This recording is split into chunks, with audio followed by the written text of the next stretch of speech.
Hello there, my sleepy wasteland wanderers. Tonight, we journey through the desolate beauty of the Fallout universe, where the ruins of civilization hold stories waiting to be told. I'll be your guide through these radioactive landscapes, sharing tales of survival, hope, and the quiet moments that exist even in the harshest environments. So get comfortable, dim your lights, and let the sounds of the wasteland carry you away. The gentle glow of your Pip-Boy will guide our path as we explore these forgotten places together. Now close your eyes and let your mind drift as we step into the world of Fallout, where dreams await beyond the wasteland horizon.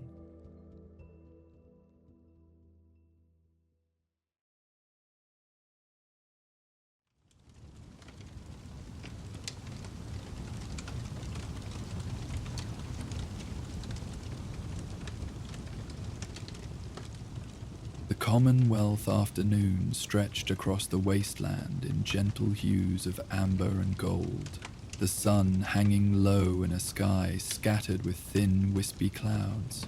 Rays of warm light filtered through the cracks of a half-collapsed building that had once been a prestigious research laboratory, casting long shadows across dusty floors and illuminating countless dancing particles suspended in the still air. The structure stood partially sunken into soft earth, as if the ground itself was slowly reclaiming what humanity had abandoned centuries ago. Within these quiet ruins, Eleanor worked with methodical precision. Her weathered hands moved among an array of salvaged glassware, beakers, flasks, and test tubes, arranged with deliberate care across a metal workbench that had somehow survived both nuclear devastation and subsequent centuries of neglect. The bench stood beneath a partially intact skylight, allowing natural illumination to fall directly upon her work, while sheltering it from the occasional radioactive rainfall that swept across the Commonwealth. Eleanor had not always been a scavenger. Before the war changed everything, she had been Dr. Eleanor Chen, respected chemist at this very research facility, specializing in pharmaceutical compounds designed to enhance human capabilities. That knowledge remained intact despite the centuries she had spent as a ghoul. Her skin withered and damaged by radiation, but her mind and memories preserved with remarkable clarity. The irony that the radiation which had so transformed her physical form had also granted her the extended lifespan needed to perfect her work was not lost on her. "Just a few more components," she murmured to herself, voice carrying the distinctive raspy quality common to ghouls. Her fingers traced along handwritten notes in a journal whose pages had yellowed with age, but remained legible through her meticulous preservation efforts. The catalyst requires precise timing. Too soon and the reaction remains incomplete. Too late and the compound destabilizes entirely. The journal documented decades of patient work, formulations attempted and abandoned, components tested for potency after centuries of decay, alternatives discovered when original ingredients proved irretrievable. Each entry reflected not just scientific methodology, but the evolution of purpose that had transformed academic research into something more personal, something driven by the memory of betrayal that had left her locked in this facility when evacuation orders came through, her colleagues departing with critical research while leaving her to face the approaching atomic fire alone. Sunlight caught the surface of a small vial containing clear liquid with the faintest blue luminescence. Eleanor held it up, studying how the light refracted through the solution, a beautiful sight that belied its deadly purpose. This compound represented the culmination of 2 centuries of precise calculation and patient gathering of rare materials. Once completed, it would provide her the means to finally confront Director Hargrove, who would almost certainly become a ghoul himself, given his access to experimental radiation treatments. The compound would target the unique cellular structure of ghouls while remaining harmless to unaltered humans. The perfect instrument for specific vengeance. "Into all this time," she whispered, carefully placing the vial in a specialized holder. "The formula is nearly complete. Just one final reaction cycle." As Eleanor arranged the remaining components for the last chemical reaction, a subtle sound caught her attention, the gentle disturbance of debris from somewhere deeper in the ruins.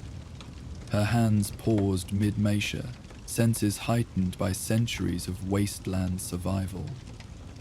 The sound came again, more distinct, careful footsteps attempting discretion, but betrayed by the inevitable shifting of loose rubble.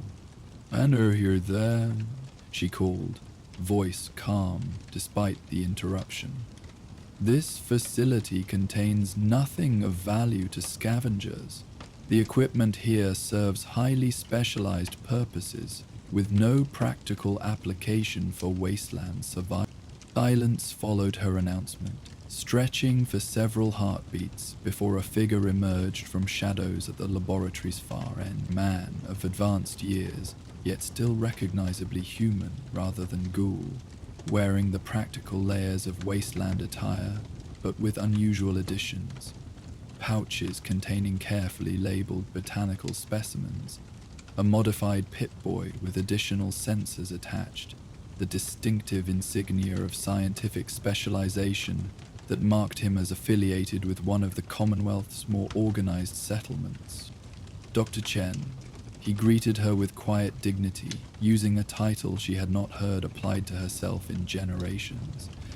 "I apologize for the intrusion. I wasn't certain you would welcome announced visitors." Eleanor studied him with narrowed eyes, recognition gradually forming as she matched this aged face with memories from a much younger version. "Samuel Dixon," she identified him after careful consideration. "You were an undergraduate when the bombs fell. Somehow obtained shelter in the emergency containment vault beneath the botanical research wing." He nodded, a faint smile breaking through his weathered features. "Your memory remains remarkable, Doctor. Yes, I survived alongside 7 others from the botanical research team. We emerged after 15 years of isolation to find a transformed world. I've spent my life since then continuing our research, adapting plant species to thrive in irradiated soil, developing natural treatments for radiation exposure. And yet, here you stand, in a chemical research facility, far from any viable botanical specimens," Eleanor observed, her tone neutral but carrying subtle undertones of suspicion. Her hands moved casually to arrange her equipment, presenting normal research activity while shifting certain components out of his direct line of sight. "One must wonder about your purpose after so many decades." Samuel approached with careful steps, maintaining respectful distance from her workspace while his eyes took in the laboratory arrangement with the experienced assessment of a fellow scientist. Word reaches even isolated settlements about unusual activities. Stories circulate about a ghoul chemist seeking specific pre-war compounds, offering generous payment for certain rare materials. When I heard the descriptions of components being sought, I recognized the pattern from archived research notes.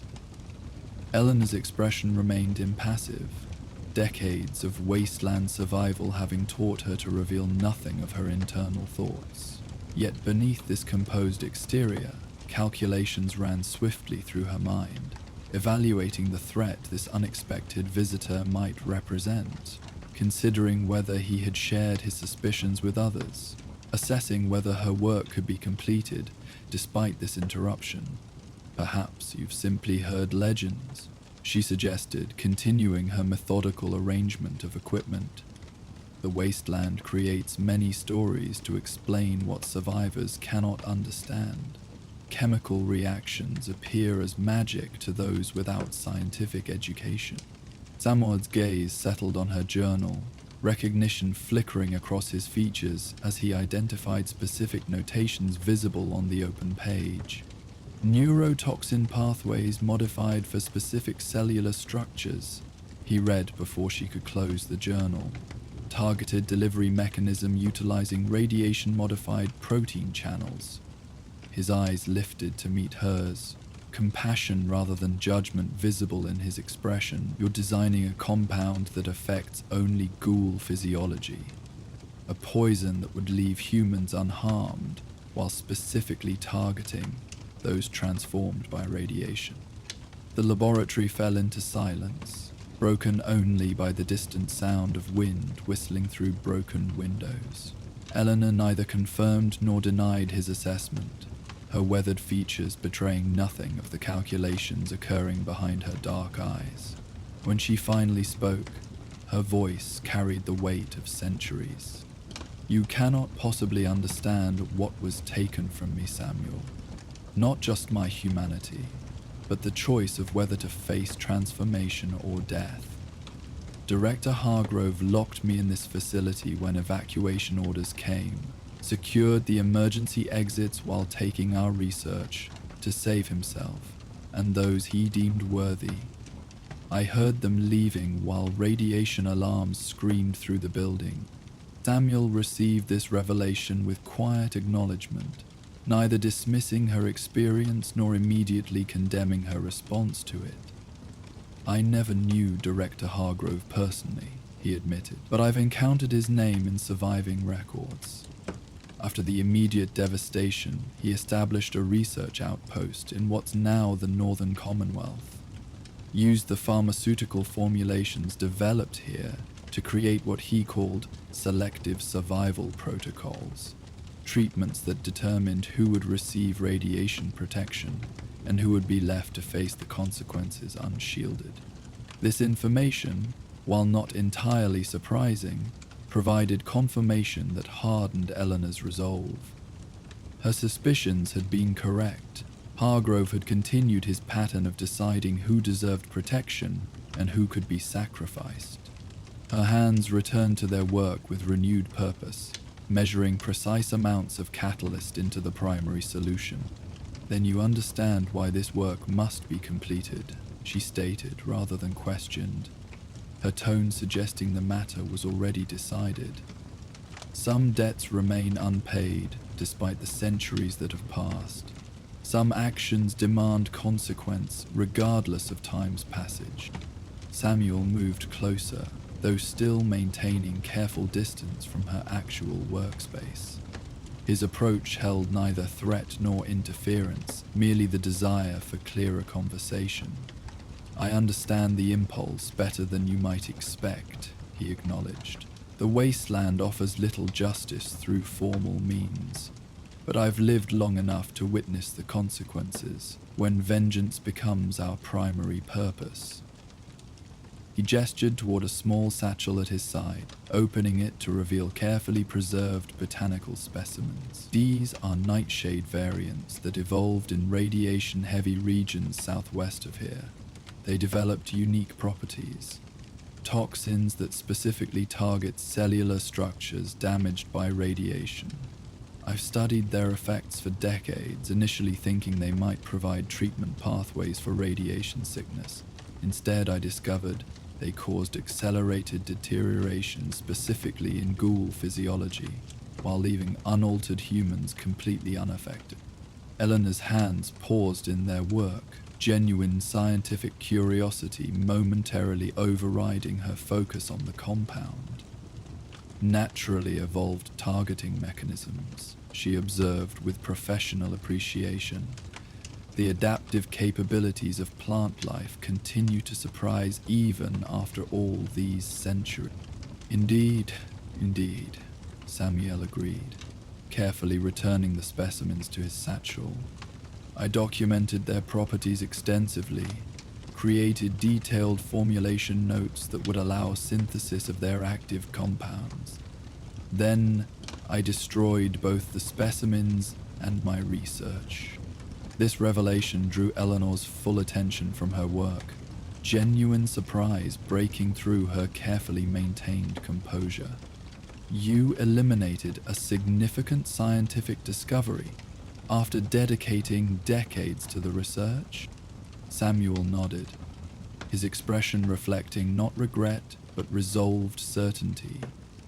Because I recognized what such a compound would represent in our divided world, a means to specifically target those transformed by radiation while leaving others unharmed. The perfect weapon for those who view ghouls as something less than human, who would eliminate an entire category of survivors based on their transformation rather than their actions or character. His words hung in the laboratory air, mingling with dust motes illuminated by the gradually shifting sunlight. Eleanor returned to her compound preparation, movements slightly less certain than before, as unwelcome considerations disturbed her focused determination. The silence stretched between them, not uncomfortable, but filled with unspoken implications that demanded attention. Director Hargrove established his research outpost at Fort Independence, Samuel continued eventually. Created what he called a purified community, where scientific advancement continued without the contamination of those transformed by radiation. Built his own version of selective survival, around the principle that some deserved protection while others could be sacrificed for what he termed necessary progress.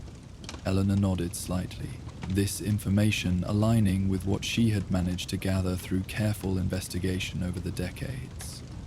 His philosophy remains consistent then, selection and sacrifice, determining who deserves survival based on his personal criteria.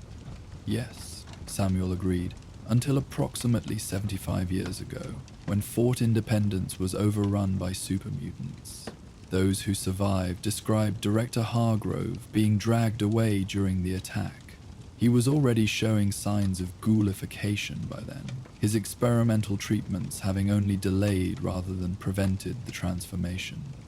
The supermutants recognized him as different from the human captives, took him specifically because they sensed he had been changed by radiation. This new information introduced unexpected complexity to Eleanor's carefully constructed narrative of vengeance. Her hands slowed in their precise measurements, attention partially diverted to processing implications she had not considered. You're suggesting Hargrove himself became what he despised? That he experienced the transformation he tried so desperately to prevent? Records indicate he had begun showing early symptoms even before the attack, Samuel confirmed. His experimental treatments delayed the process, but couldn't prevent it entirely. Those who escaped reported that his final orders included destroying research notes on ghoulification, rather than allowing them to benefit those he hadn't selected for protection. His prejudice remained intact, even as his own humanity slipped away. Eleanor stared at the compound taking form before her, the culmination of centuries of patient work, the instrument of vengeance she had crafted with such meticulous care. The blue luminescence seemed to pulse gently with the compound's barely contained energy, beautiful and deadly in equal measure. Her weathered fingers traced the edge of the workbench, feeling the familiar contours of equipment that had defined her existence for longer than most wasteland settlements had existed. Even if what you say is true, she said eventually, voice slightly less certain than before, justice remains unserved. Hargrove's actions condemned countless others to suffering he could have prevented. Whether he ultimately experienced transformation himself doesn't erase the deliberate cruelty of his decisions. Samuel approached closer still, now standing directly across the workbench from her. In the shifting afternoon light, his aged features revealed compassion without condescension, understanding without intrusive judgment. You're absolutely right. he acknowledged with simple honesty. Nothing erases those actions or their consequences. I'm not suggesting Hargrove deserves forgiveness or that justice is irrelevant. I'm only asking whether this particular form of justice serves your actual purpose. He gestured toward the compound with respectful recognition of its scientific achievement. This represents remarkable intellect and determination. You've accomplished what few could even conceptualize, creating a precisely targeted compound under the most challenging conditions imaginable. But I wonder if you've considered what completing this work would mean, not for Hargrove, but for you. Eleanor's expression shifted subtly, scientific curiosity gradually displacing focused vengeance as she studied the man before her. Explain your meaning more precisely. When I discovered the nightshade variants and understood their potential application, Samuel explained, I recognized the crossroads that knowledge represented. I could develop a weapon that might protect communities from hostile ghouls, but would inevitably be used against peaceful ones as well. Or I could redirect my research toward understanding the adaptive mechanism that allowed such specific targeting, potentially developing treatments that might stabilize ghoul physiology or even reverse certain aspects of the transformation. He reached carefully into his satchel again, this time retrieving a slender journal with extensively annotated pages. During the original research, I began approaching the same biological mechanisms from the opposite direction. Rather than creating a compound that deteriorates radiation-transformed cells, I focused on stabilizing them, potentially allowing ghouls to maintain their extended lifespan while addressing the deterioration that eventually leads to loss of cognitive function. Patient moved her through, immediately captured Eleanor's full scientific attention, professional interest overriding emotional mission. Her eyes moved rapidly across the visible pages, identifying research approaches that complemented her own extensive knowledge of biochemical pathways. You've been investigating neurological preservation rather than targeted destruction, she observed, using radiation-modified protein channels to deliver stabilizing compounds rather than deteriorative ones. Exactly, Samuel confirmed, genuine respect evident in his tone. And while I've made significant progress in theoretical approaches, the practical application requires expertise in pharmaceutical formulation that exceeds my capabilities. My background in botanical chemistry provides only partial foundation for the synthesis required. The implication hung unspoken between them, that Eleanor's expertise represented the missing component needed to transform theoretical treatment into practical application, that her centuries of work developing a precisely targeted compound could be redirected toward healing rather than vengeance, with relatively modest adjustments to her existing research. Eleanor looked again at the compound before her, seeing it now through the lens of scientific potential rather than personal retribution. The same precise targeting mechanism that would make it deadly to ghoul physiology could, with appropriate modification, deliver stabilizing agents instead of destructive ones. The biochemical pathways she had mapped with such meticulous care could channel healing rather than harm, with surprisingly minimal adjustment. Your timing is remarkably convenient, Samuel, she observed, professional skepticism not entirely displaced by scientific interest. Arriving precisely as my work nears completion, offering an alternative that requires my specific expertise. He acknowledged this with a simple nod. Not convenience, but necessity. I've been following rumors of your research for nearly a decade, gradually piecing together enough information to identify both your location and the likely stage of your work. I didn't come earlier because the alternative application wasn't sufficiently developed to offer viable redirection. I wouldn't have presumed to interrupt your work without bringing something of genuine scientific value to the exchange. As afternoon light continued its gradual shift toward evening, casting longer shadows across the laboratory floor, Eleanor found herself at her own crossroads, facing a decision that would define not just her immediate actions, but the remaining decades or even centuries of her extended existence. The compound before her represented the culmination of purpose that had sustained her through countless challenging years, yet the alternative Samuel presented offered something she had not experienced in far too long: scientific collaboration with genuine potential for meaningful advancement. Her weathered hands moved almost unconsciously, adjusting the arrangement of her equipment in subtle ways that would support analysis rather than completion.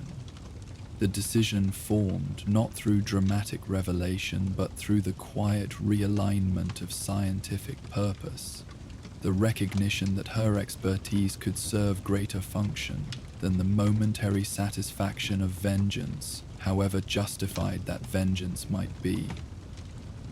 Your stabilization approach contains several critical misconceptions regarding neurotransmitter pathways in radiation-modified systems, she noted, her tone shifting from personal to professional with subtle but definitive transition. However, the fundamental concept demonstrates significant potential if properly refined, with appropriate biochemical adjustments. Samuel received this critical assessment with the gracious acceptance of a scientist rather than the defensive reaction of an ego, recognizing the implicit acceptance of collaborative possibility within her technical critique. "I suspected as much," he acknowledged. "My observations derive primarily from botanical analogues rather than direct neurological mapping. Your expertise would provide essential refinement to theoretical models that currently remain incomplete." As evening approached, casting the laboratory in increasingly gentle illumination that softened the harsh edges of scientific equipment and ancient ruins alike, two figures bent over shared notes, one human and one ghoul, both scientists above all else. Their conversation shifted gradually from the personal to the professional, from the specific grievances of the past to the potential discoveries of the future. The compound that would have delivered vengeance remained uncompleted, its components carefully preserved for potential redirection toward healing applications rather than destructive ones. Outside the partially collapsed laboratory, Commonwealth darkness gathered in its usual gradual progression, stars emerging in patches between radiation clouds, the distant calls of nocturnal creatures beginning their nightly routines. The subtle temperature shift that marked transition between wasteland day and night. Within the protected space, electric lanterns gradually replaced fading natural light, their gentle illumination sufficient for continued scientific discussion without disturbing the reflective quality of evening's approach. The primary challenge remains delivery mechanism stability, Eleanor observed as their collaboration deepened into genuine exchange of knowledge. Existing protein channels deteriorate under conventional preservation methods. Maintaining viability during compound transportation to affected communities would require significant technical innovation. Samuel nodded thoughtfully, making careful notes in margins already filled with annotations. "Perhaps adapting the preservative approach used for certain fungal specimens? The natural antifreeze compounds produced by irradiated shelf fungi demonstrate remarkable preservation capabilities without disrupting organic chemical structure." Their technical exchange continued through early evening hours, each contributing specialized knowledge that complemented the other's expertise. The vengeance that had driven Eleanor for centuries gradually transformed into something else, not forgotten or dismissed, but channeled into determination to create something that might prevent others from suffering similar betrayal and abandonment The hurt remained, as did the justifiable anger, but these emotions no longer defined her purpose in isolation from all other considerations. As their initial session concluded, equipment carefully secured and notes organized for continuation the following day, Eleanor found herself experiencing an unfamiliar sensation, the quiet anticipation of collaborative discovery rather than solitary revenge. The transition felt neither complete nor entirely comfortable, centuries of focused purpose not easily redirected in a single afternoon. Yet something had shifted in her perspective, opening possibilities that vengeance alone could never have provided. "We should establish a more suitable research environment," she suggested as they prepared to rest for the evening, practical considerations naturally following scientific acceptance. "This facility offers historical familiarity, but lacks proper ventilation and contamination controls for advanced pharmaceutical development. There's an intact secondary laboratory in the eastern wing that could be restored with relatively modest effort." Samuel received this suggestion with appropriate recognition of its significance, understanding that her willingness to establish improved research conditions reflected commitment beyond momentary scientific curiosity. "I've maintained connection with a settlement northeast of here," he offered, researchers focusing primarily on agricultural applications but with resources that could support appropriate laboratory restoration. "Their community includes both humans and ghouls, with leadership positions held by scientific merit rather than physical condition." This information registered with Eleanor as further evidence of genuine possibility rather than manipulative redirection. A community where her knowledge might be valued without prejudice regarding her physical transformation represented something she had not allowed herself to consider for longer than she could precisely recall: the potential for connection beyond her isolated existence and singular purpose.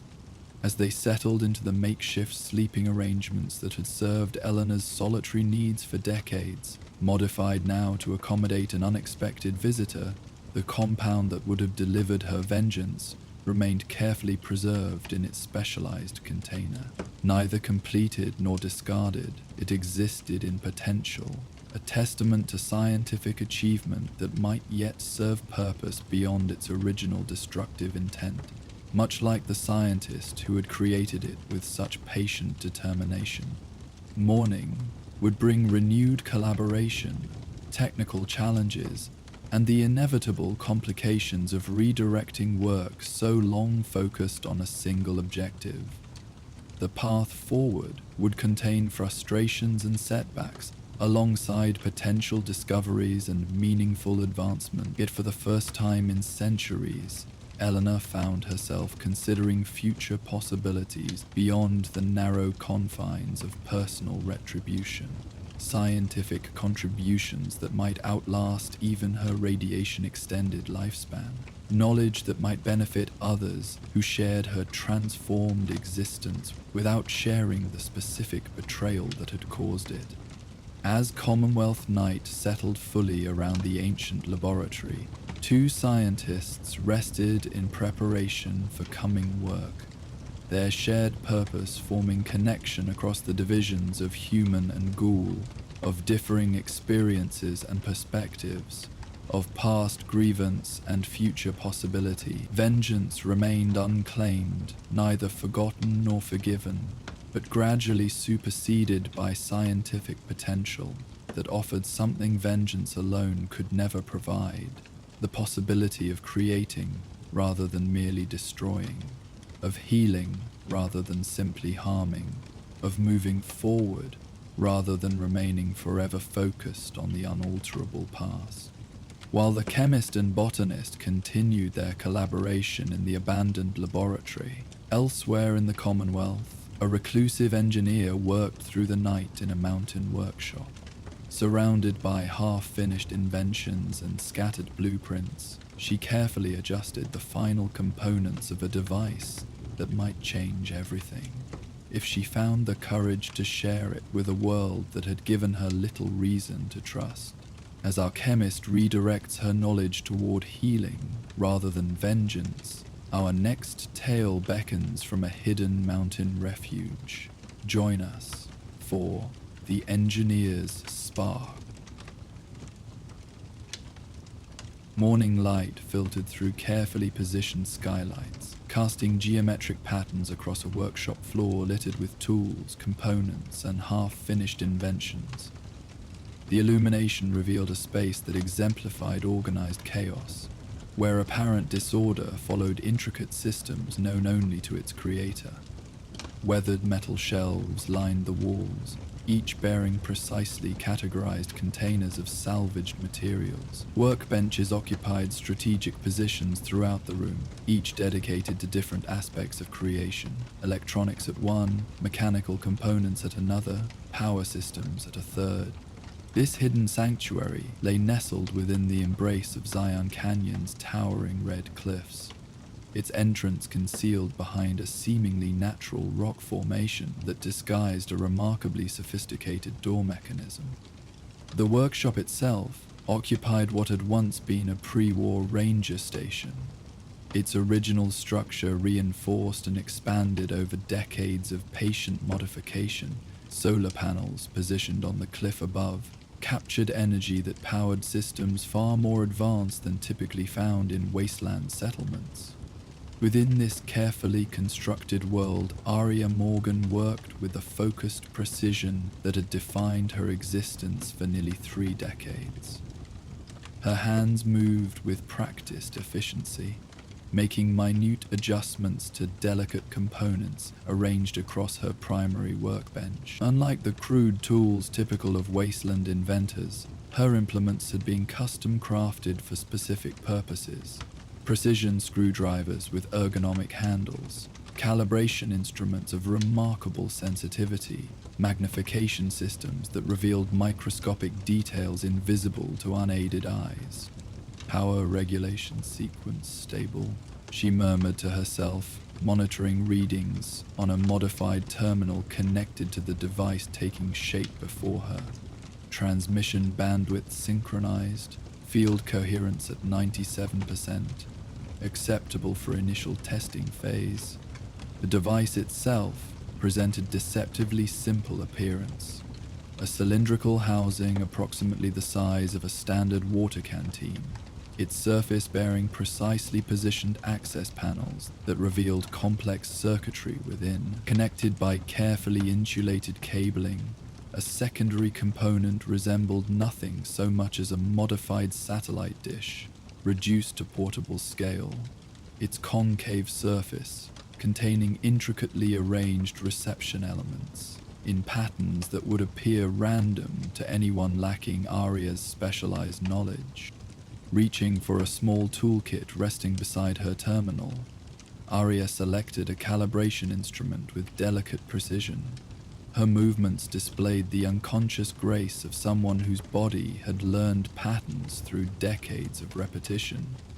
Each motion efficient, each adjustment made with confidence born from countless previous iterations. Though now in her early 50s, her hands remained steady, maintained through deliberate exercises designed to preserve the manual dexterity her work required. Field harmonics holding within acceptable parameters, she noted as she completed a minor adjustment to the device's primary emitter. Energy consumption reduced by 16% compared to previous prototype. Theoretical range extended to approximately 6 kilometers under optimal conditions. Aria's appearance suited her environment, practical clothing chosen for utility rather than aesthetic consideration. Multiple pockets containing frequently needed tools, her grey-streaked hair tied back in a simple arrangement that prevented interference with her work. The lines etched across her face told stories of both concentration and isolation. The focused dedication of an inventor who had chosen solitude as the price for pursuing work that others might exploit. As morning progressed toward midday, natural illumination shifted through the workshop, additional skylights capturing sunlight from different angles to maintain consistent lighting across primary work areas. This thoughtful design reflected Aria's comprehensive approach to creation, addressing environmental factors with the same careful attention given to the devices themselves, recognizing that optimal working conditions produced optimal results. A soft, electronic tone from a security monitor interrupted her focused work, indicating movement within the outer perimeter she had established around her sanctuary. Setting aside her calibration tools with careful precision, Aria moved to the security station positioned near the workshop's entrance. Multiple monitor screens displayed feeds from concealed cameras placed at strategic locations along approach routes, providing comprehensive surveillance while remaining virtually undetectable to casual observation. The security system revealed two figures making their way along the hidden path that led to her sanctuary, a route known to only 3 people besides herself. Recognition softened her expression slightly as she identified her visitors: Jacob Reeves and his daughter Maya, representatives of New Canaan settlement, and among the very few people Aria had allowed into her carefully guarded world over the past decades. Earlier than expected, she observed quietly, checking the position of the sun through a nearby window. Their usual monthly supply exchange typically occurred later in the afternoon, allowing Jacob to complete community responsibilities before making the journey to her hidden workshop. This deviation from established patterns suggested purpose beyond routine transaction, something Aria regarded with the cautious assessment natural to someone who had maintained deliberate isolation for most of her adult life. With practiced efficiency, she secured her current project beneath a specialized cover that shielded it from both casual observation and potential signal detection. Various monitoring instruments were placed in standby mode, data securely stored in encrypted storage systems. These precautions represented not paranoia, but practical security, habits developed through experience rather than irrational fear. The workshop's entrance mechanism responded to her approach with barely audible mechanical precision, security systems verifying her identity before disengaging multiple locks. The door opened to reveal a small antechamber, separated from the main workshop, designed for receiving visitors without granting immediate access to her more sensitive work areas. This transitional space contained comfortable seating, basic refreshment facilities, and display cases showing less significant inventions. A carefully curated presentation that satisfied visitors' curiosity without revealing her most important developments. Jakob and Maya arrived at the concealed entrance moments after Aria had prepared the reception area. Their appearance suggested the journey had been uneventful, clothing showing only the expected dust from canyon trails, postures relaxed rather than bearing the tension that would indicate pursuit or danger. Jacob carried his customary pack, containing supplies exchanged for Aria's technical services to New Canaan, while Maya balanced a smaller container that likely held the specific components Aria had requested during their previous meeting. "Welcome," Aria greeted them, with the measured warmth of someone who valued specific connections while maintaining broader distance from wasteland society. "You've arrived earlier than our usual arrangement. I trust conditions in New Canaan remain stable." Jacob nodded as he carefully set his pack on the designated table. Though approaching 60, he moved with the sturdy resilience common to wasteland settlers who had survived decades through practical capability rather than luck. "The settlement itself remains secure," he confirmed, his tone carrying the balanced honesty that had earned Aria's limited trust over years of interaction. "Our immediate concerns are well managed. However, developments beyond our borders prompt this accelerated visit."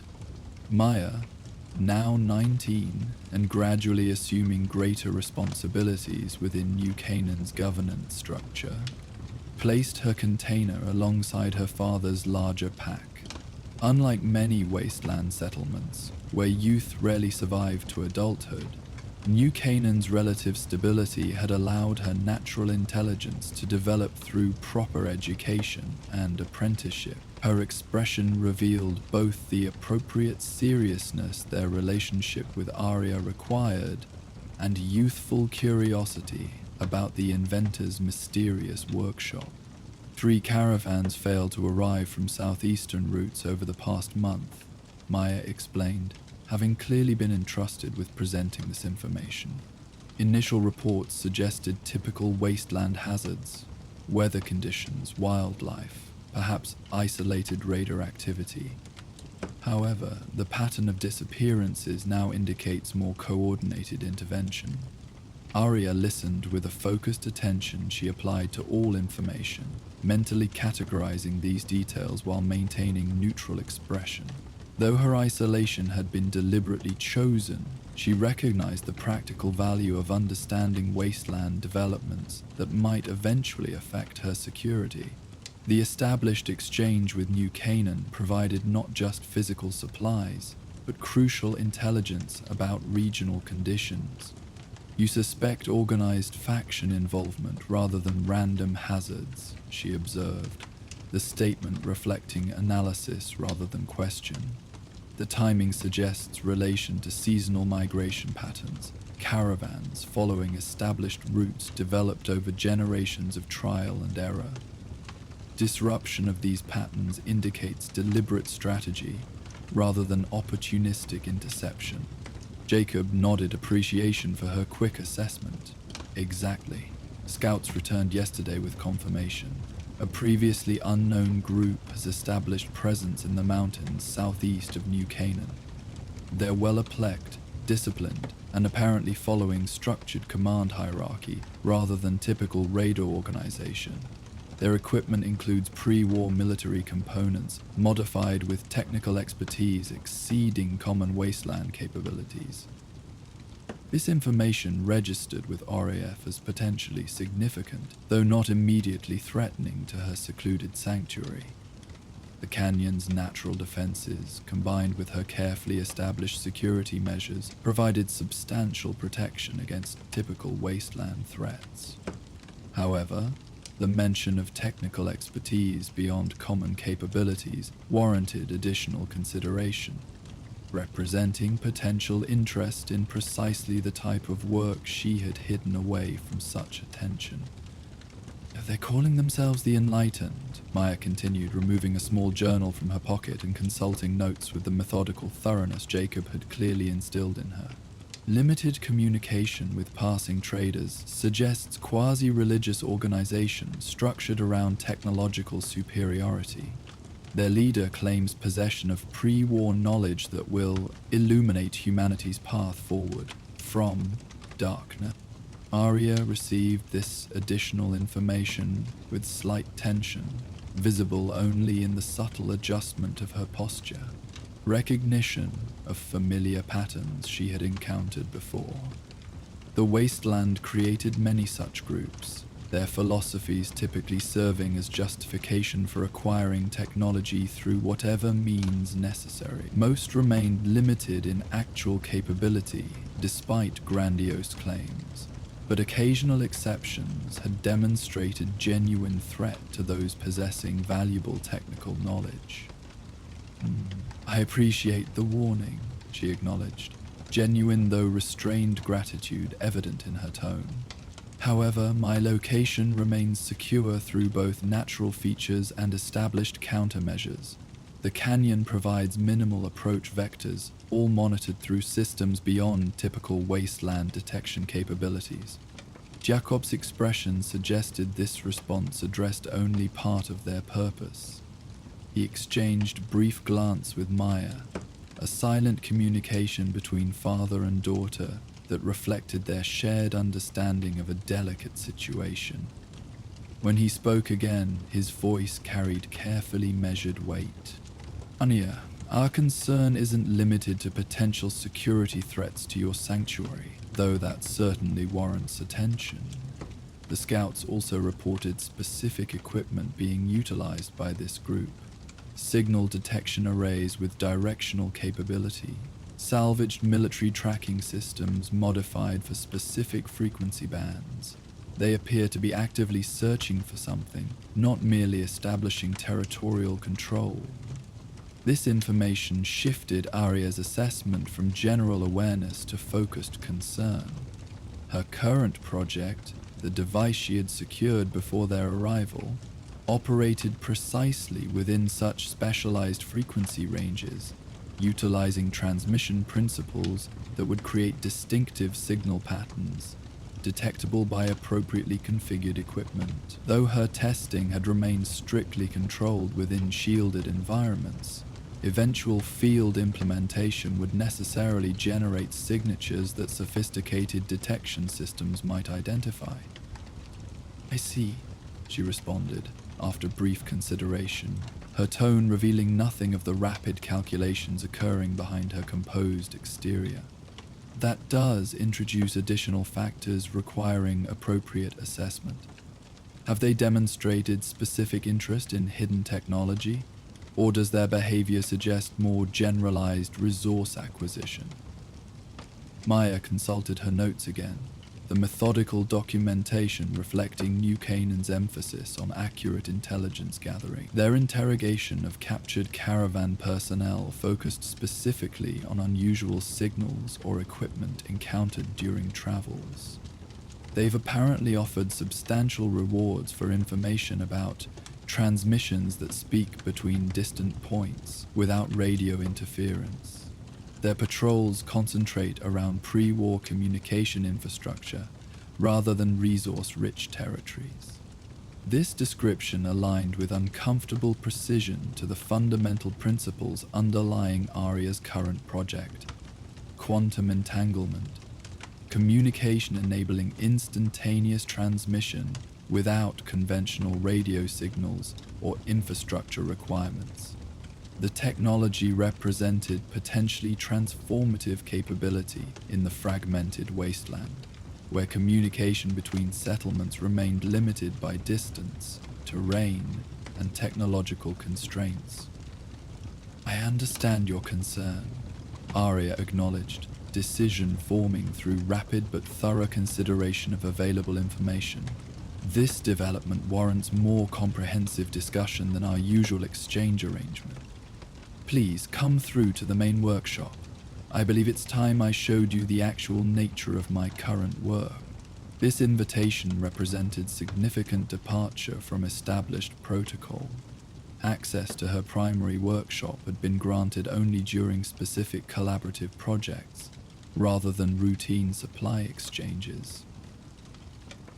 Both Jacob and Maya recognized the implicit significance, their expressions reflecting appropriate appreciation for the trust this represented, rather than mere curiosity about forbidden spaces.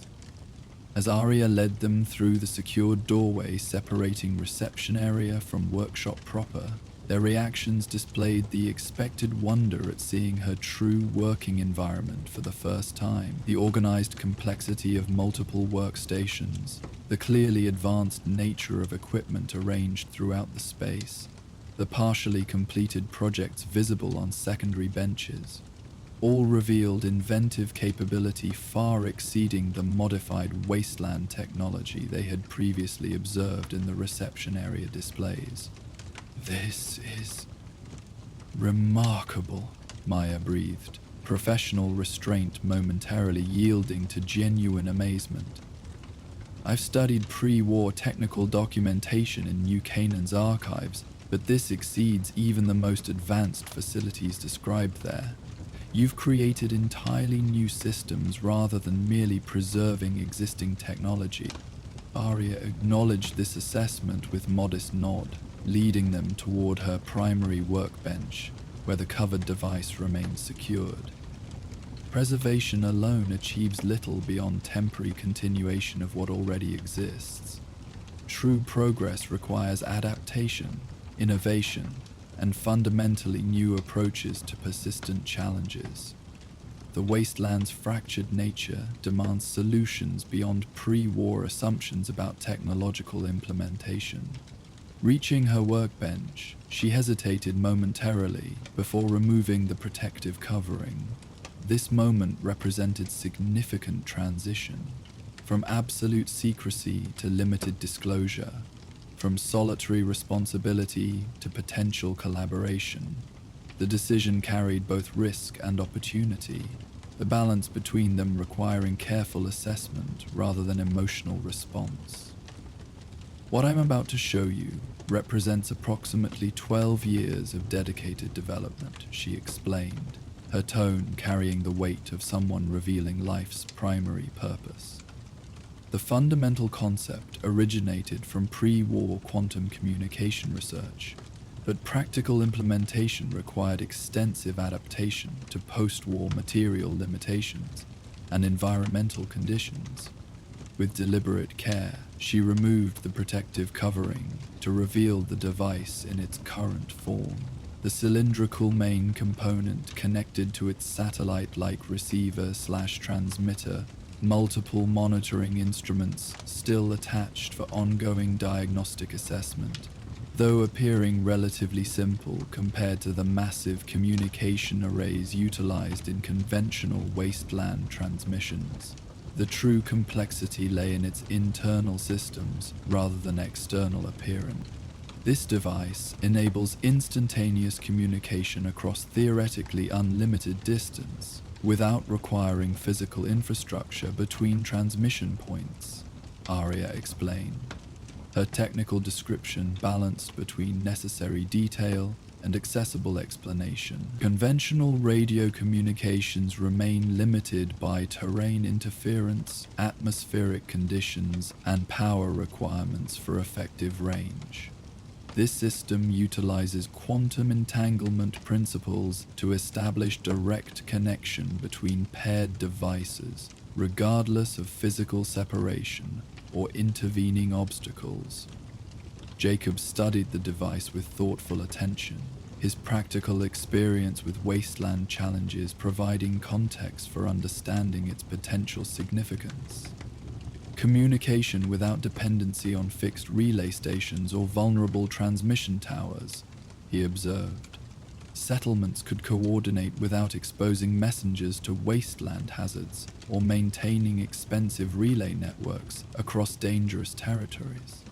Precisely, Aria confirmed, appreciation evident for his immediate recognition of practical application rather than merely theoretical interest. Each device requires a quantum-paired counterpart established during initial calibration phase.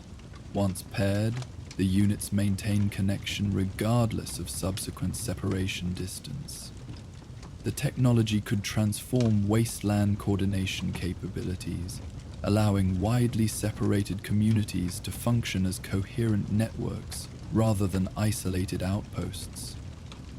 Maya's expression reflected both wonder at the technological achievement and growing recognition of its potential implications. This would fundamentally alter wasteland power structures, she noted with perceptive assessment. Settlements that currently rely on controlling physical trade routes or communication relays would lose strategic advantage. Information would flow directly between communities without dependency on intermediary control points. This observation demonstrated precisely why Aria had maintained such stringent isolation during the project's development. The technology represented not merely useful tool, but transformative capability with profound implications for existing power dynamics throughout the wasteland. Such potential inevitably attracted attention from factions seeking advantage, whether for beneficial purposes or exploitative control.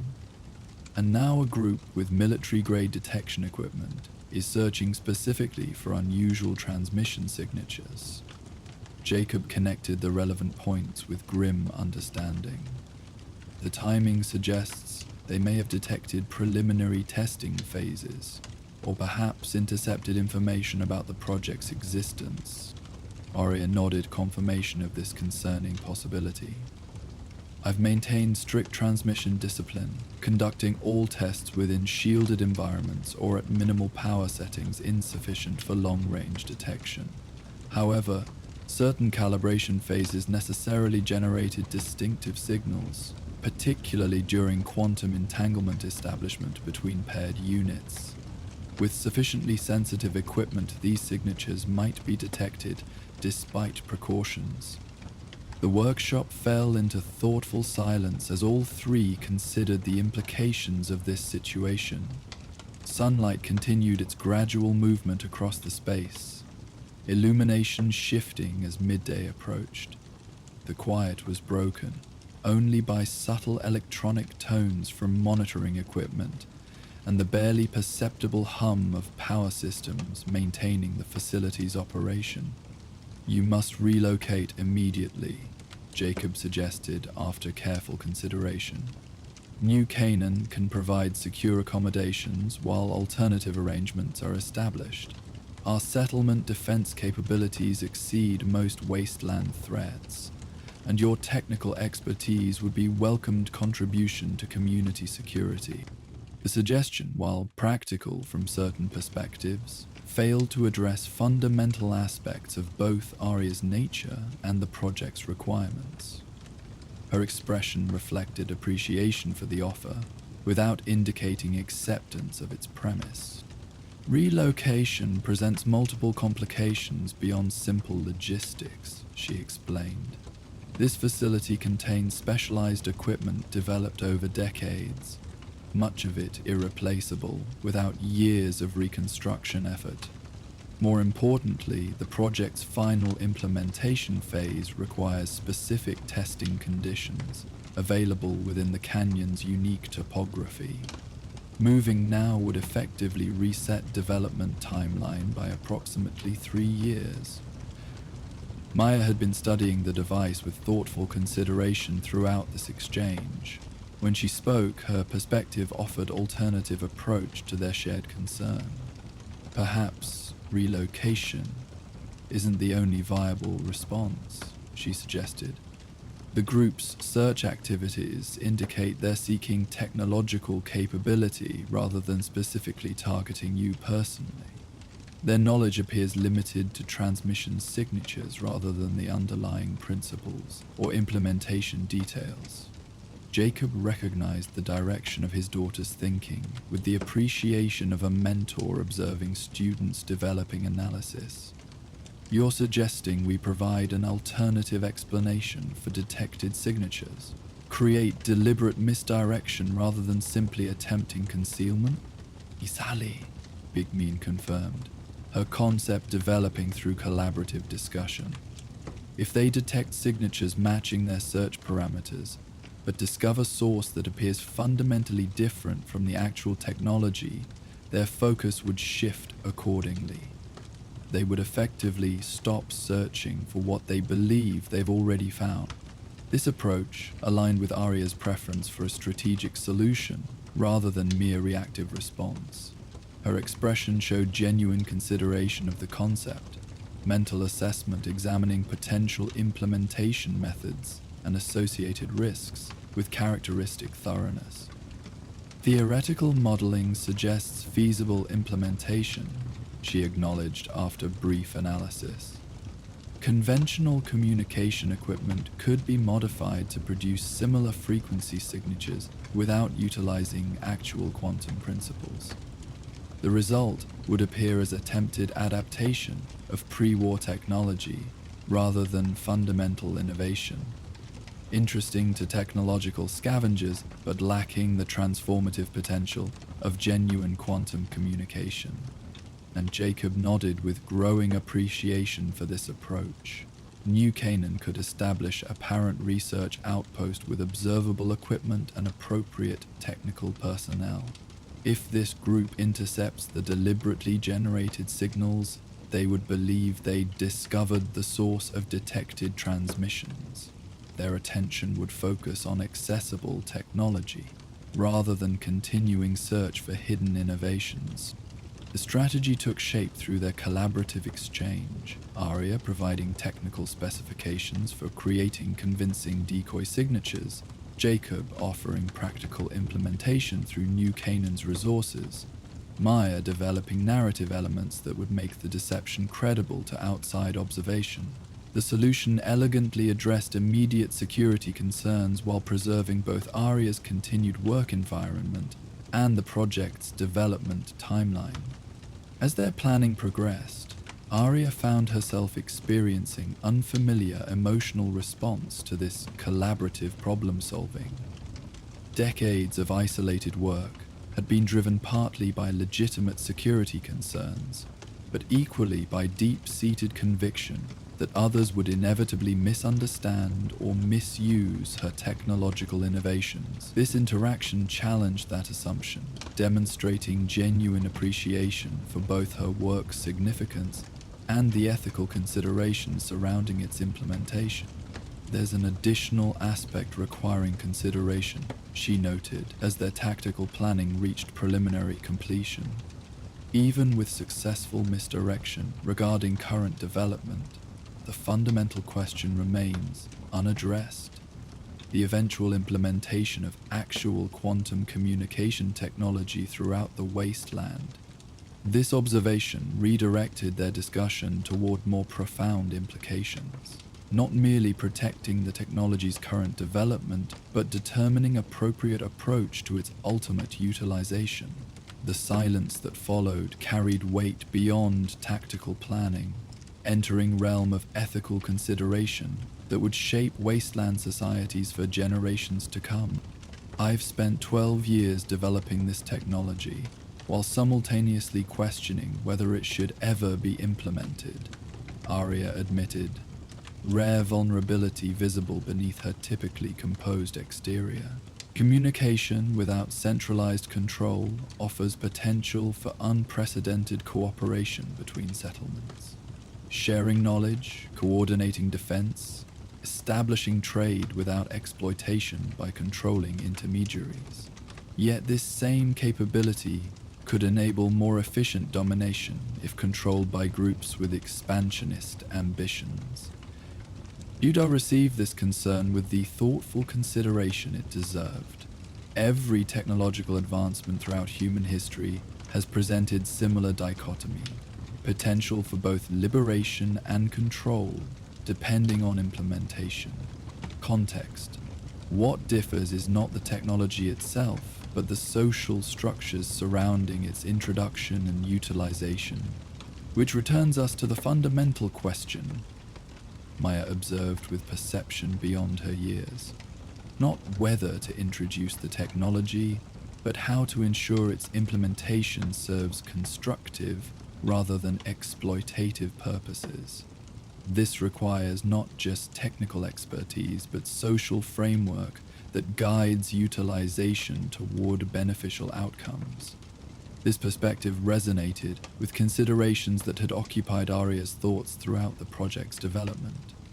Recognition that technical creation alone, without appropriate social context, often produced consequences contrary to inventors' intentions. Her isolation had protected the technology's development, but simultaneously prevented establishment of the very social framework necessary for its beneficial implementation. New Canaan has established diplomatic relationships with 17 separate settlements across the region, Jacob offered after thoughtful consideration. These connections represent foundation for potential communication network based on mutual benefit rather than hierarchical control. Your technology could be introduced through this existing framework, with implementation protocols developed collaboratively rather than imposed by single authority. This suggestion presented viable pathway between the extremes of permanent suppression and uncontrolled release, introducing transformative technology through established relationships built on demonstrated trust, rather than merely theoretical promises. The approach would require significant adjustment to Arya's solitary working methods, but offered potential resolution to the ethical dilemma that had accompanied her technical development. Such implementation would require my direct involvement with multiple communities, she observed, the prospect generating both apprehension and cautious interest. Technical instruction, establishment of paired devices, ongoing maintenance support, these cannot be delegated without compromising system integrity or creating dependency on single technical authority. Jakob nodded, understanding of both the practical requirements and the personal challenge this represented. Your concern about direct engagement is entirely reasonable, given wasteland realities. However, involvement could be structured to maintain necessary security while establishing appropriate collaborative relationships. New Canaan would ensure protection during required interactions without compromising your fundamental independence. As afternoon progressed toward evening, their discussion expanded beyond immediate tactical response to broader implementation strategy, thoughtful exchange balancing technical requirements with ethical considerations, security needs with beneficial accessibility. The conversation represented new experience for Arya, collaborative planning regarding technology that had previously existed solely within her isolated consideration, external perspectives highlighting implications she had recognized but never fully explored through dialogue. Natural light gradually shifted as sun descended toward canyon walls, the workshop's illumination transitioning from bright daylight to the warmer hues of approaching evening. This environmental change paralleled the evolving nature of their discussion, from immediate security concern to longer-term vision for technology implementation, from tactical response to strategic framework. I believe we've established viable approach for both immediate security and potential future implementation, Jacob summarized as their discussion reached natural conclusion. New Canaan will create convincing decoy operation to redirect this group's attention while maintaining regular supply exchange to support your continued development work. Concurrently, we'll begin establishing diplomatic framework for eventual technology implementation through trusted settlement network. Arya nodded agreement with this balanced approach, her typical reserve softened by genuine appreciation for collaboration that had produced solution addressing both practical security and ethical implementation. The technical development requires approximately 6 additional months before field-ready prototypes can be completed. This timeline aligns well with proposed diplomatic preparations, allowing parallel development of both technical and social implementation components. As their discussion concluded, practical arrangements for immediate actions took precedence. Jacob documenting specific technical requirements for creating convincing decoy signals, Maya noting settlement representatives most appropriate for eventual collaborative implementation, Arya providing detailed specifications while maintaining necessary security regarding core technological principles. This transition from conceptual planning to practical implementation reflected the balanced approach characterizing their entire interaction. While Jacob and Maya prepared for departure, gathering necessary documentation and reviewing immediate action requirements, Arya found moment for private reflection regarding the day's unexpected developments. Her carefully maintained isolation had been partially breached, not through hostile intrusion, but through collaborative necessity, revealing that certain challenges could only be addressed through selective trust rather than absolute independence.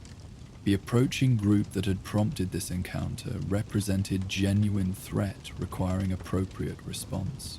Yet, paradoxically, their appearance had catalyzed potential resolution to the ethical dilemma that had accompanied her work for years, establishing pathway for responsible technology implementation rather than perpetual concealment or uncontrolled release.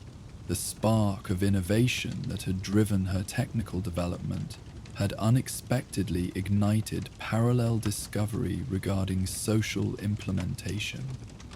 equally important component of genuine technological advancement. As evening approached, Arya accompanied Jacob and Maya to her sanctuary's concealed entrance, their departure framed by canyon walls painted in sunset hues of amber and gold. The connection established through their collaborative planning had transformed her perspective not through dramatic reversal, but through gradual recognition of complementary capabilities, technical expertise balanced by diplomatic experience, innovative creation supplemented by implementation wisdom. "We'll initiate decoy operation within 3 days," Jacob confirmed as final departure arrangements were completed. "Initial supply delivery for your continued work will arrive through secondary route, using modified schedule to ensure security. Maya will serve as primary communication liaison to maintain consistent information exchange, while minimizing exposure risk." Arya acknowledged these arrangements with genuine appreciation, her typically reserved demeanor softened by recognition of shared purpose. "I'll continue technical development according to established timeline. Preliminary field testing will remain within shielded environments until decoy operation confirms successful redirection of external attention. Prototype pairs should be ready for limited demonstration within approximately 4 months, allowing initial presentation to select settlement representatives." As Jacob and Maya departed, navigating the hidden path with practiced confidence despite approaching darkness, Arya remained briefly at her sanctuary's entrance. The canyon stretched before her in evening tranquility, its natural beauty undiminished by the wasteland conditions that defined territories beyond its protective walls. The setting had provided perfect isolation for years of focused development, necessary security for technical innovation conducted without external interference or premature exposure. Yet the day's interaction had revealed limitation within this isolation. The recognition that technology's ultimate purpose extended beyond mere creation into implementation in context that necessarily involved broader social consideration. The spark of innovation that had driven her work required complementary connection to establish beneficial utilization rather than merely theoretical potential.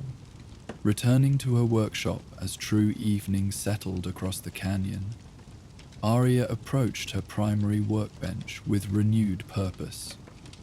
The device remained where they had examined it hours earlier, its development representing both technical achievement and ethical responsibility. Her hands returned to familiar tools with practiced precision, continuing adjustments to systems that would ultimately connect rather than separate, creating pathways for communication across wasteland divisions that had previously remained isolating barriers.